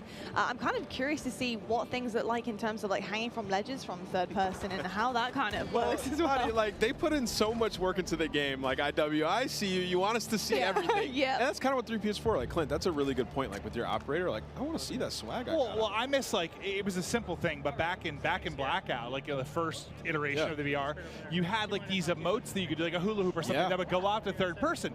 And I kind of miss that going forward because I like to see, if I get this really cool operator, I want to see it more. But like to your point, seeing the character animations and stuff, like they just look godlike. Like it does look so good. It looks so good. And not to mention the sneak peeks that we've got from like the vault and from what operators are going to be coming off of beta. Like they look incredible. Like they look so freaking good. So to that point, I am very, very excited to see once the game releases the type of operators we're going to get heading forward. I need Vacation Maven. That's what I called it. It's like a Hawaiian shirt with a bald guy with like a little bit of suntan lotion on his nose, and I just always called it Vacation Maven. I'm to need that back. I'm not going to lie, I might have to whip out my PlayStation again because that Oni skin, like you were speaking about, imagine how damn fine that would look in third person. Yeah. Like, insane. That skin was... Doing the walk and everything. Oh my god. In both hands. Like, I want to reenact that live in game. It'd be absolutely incredible. I mean, this is already looking so much fun. I remember playing this yesterday. I got in a lobby with Aiden. And yeah, that was really rough. I was actually playing on Cloaksy's station, and I've definitely given him a bad name, I've got to say. You said that you thought Aiden had a personal vendetta. I did. I mean, this guy, he really doesn't like me. He really doesn't. But you know, it was so fun. He doesn't like play. Cloaksy, wasn't you? Yeah, I promise. exactly. He's probably like, who is this? This can't be Cloaksy for sure. But pretty exceptional stuff, and we can see a lot of the ADS here. Look at Tommy's face right now. Like, he's just got this. He had this little little smirk and smile on his face. Like, you can just tell people are having fun, and that's what this is all about. It's been awesome to see. Tommy was having fun. He was sitting there capturing C, just like jumping up and down with his camera sort of angled down so you can see over the wall. Like, he's like, oh yeah, he's like, I played this before. He's having fun, man. Absolutely frying. It wouldn't be a Nick Cam if his face wasn't in it. Yeah, like what I walked through all these setups. I saw the cameras were in the right spot. How is it still only half his face? Like, he moved it. He had to have. That's the classic Nick Mercs. It's the forehead. It's the eyebrows and the forehead going strong always. You probably talked about this a little bit, but just while it's on our screens, I've got to say, the aesthetics of this game look so good, and in terms of third person as well, being able to see it all encapsulated, as well as your, of course, skin and your operator that you're looking at. All right. Stunning. And so is the gameplay here from Nick Mercs. Yeah, it really is. That was sweet. The color I'm loving, but he's got the gunning on point right now. Nick Mercs absolutely forehead cam and all, just frying. And you saw what he did there, up the lobby. He was pushing up and he was turning left, but he had his camera angled behind him. Yeah. Saw that, jump backwards, and absolutely that was nasty. So you know Nick, I mean, he's got a history of third person. So this how are you guys feeling about the angles? We're seeing Nick do it a little bit here and just kind of shimmying and making sure he can see what is behind the corner. How are you feeling about that for third person? I mean, he's a cut above the rest when it comes to this. Like, he's super used to it. He's won championships on 3P, so he's having a blast. I mean, he's played a lot of Call of Duty as well, so it's like the best. He is torching this lobby right he's now. bullying them. But no, I think there is definitely there's a learning curve to it if you haven't really played it. And yeah, he has a lot of experience with this type of camera, this type of gunplay, and I think you're seeing that absolutely right now. Just the used movement with the crouch and the block. He's a little disappointed. I think it's a nade that takes him out, but he was tearing the lobby apart. Yeah, it makes it look way too easy, I'm not going to lie. He makes me feel like he looks a lot more natural than some of them, right? Yeah, he does. Even some of the POVs we went to, I think you could tell they've been playing a little bit. But his looks a bit different, without question. Oof. It's going to be a rough one. He's not happy. He's not happy about that. Absolutely insane stuff, though. It looks absolutely incredible as well. Yeah, he's frying. He's absolutely frying. That's your teammate. That's your teammate. That's what I always struggle with when I'm playing something for the first time. Allie, I'm I did that yesterday. I'm I'm shooting at teammates, locking on teammates all the time. It's like new maps, like new game. I don't know. I always. You guys just need to dial it in. What do you mean? Listen, especially if you're not in comms either, and like you don't know the routes on the map yet. Like you run into something, you don't see that name. There's by no the head. excuse for Allie. Clint's like. Allie, I'm pretty confident if you put the time in. Yeah, what's up? You would have had a better professional career than Ann. Like I don't even think I'd have to put the time in, honestly. I can't understand. You guys I used to always mess with Ant. If I skipped college and I was grinding, like Ant's in trouble. We're going to take a look at a replay now. Nick was absolutely popping off in 3P. We know he's got the experience with it. Let's check out the Elgato replay. Yeah, this guy obviously has been here before, but of course on a new game here, Modern Warfare 2. Looking amazing. I'm pretty sure this part he does snap off. I thought that might have been the part where he died there. I was going to say surely not. But just really, really seamless gameplay from Nick Mercs. And it's something to expect from him for the future. The fact that he's getting it down already, brand new game, brand new maps. I mean, it's pretty clean, isn't it, Nameless? Yeah, he was frying, and he wasn't even using right-hand advantage there. Like, literally using the left side of the screen. So that's part I always struggle with is that toggle between shoulders. Like, I mean, it's very natural when you play more, but like at first, I'm not very. I just end up like looking at over one shoulder, basically. Yeah, I always look at the right side. Man. It's so tough. Left side, I always get gunned. Oh my goodness. Oh, I say he got a couple hip fire bullets. Rogue. Got almond here. Was that a shotgun that killed him? I'm not sure. Looked like a shotgun. The shotgun looked disgusting. I was watching Tim use it earlier. No way y'all like shotguns. That's crazy. Yeah, I probably need one, to be honest. I probably need one, for sure. What do you guys think of the perks as well? Obviously, the perk packs, we talked about that with the devs earlier on the desk, and we saw that pop up a few times now on the screen. But obviously, having to earn the perks and kind of produce the goods and secure those as you're playing is pretty cool, too. Yeah, we'll see what people play around when it comes to, you know, the perk setups. You can create your own, but they also have different, like, classes. You can be a support player. Clint was mentioning it earlier. You know, you can be a sentinel. Josie was talking about that. So there's different categories. I think most people just, like, create their own, run some of the historics that we have at EOD, which is back battle hardened. You can stay away from stuns, nades. And then Dead Silence is a field upgrade. I know everybody's always talking about, is Dead Silence in the game? Well, yes, it is. It's a field upgrade. So you can still have that while you pick your additional perks.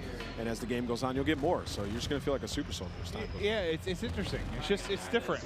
We're going to see how it plays out. But it seems, I just like the concept of unlocking and earning things. I do. So.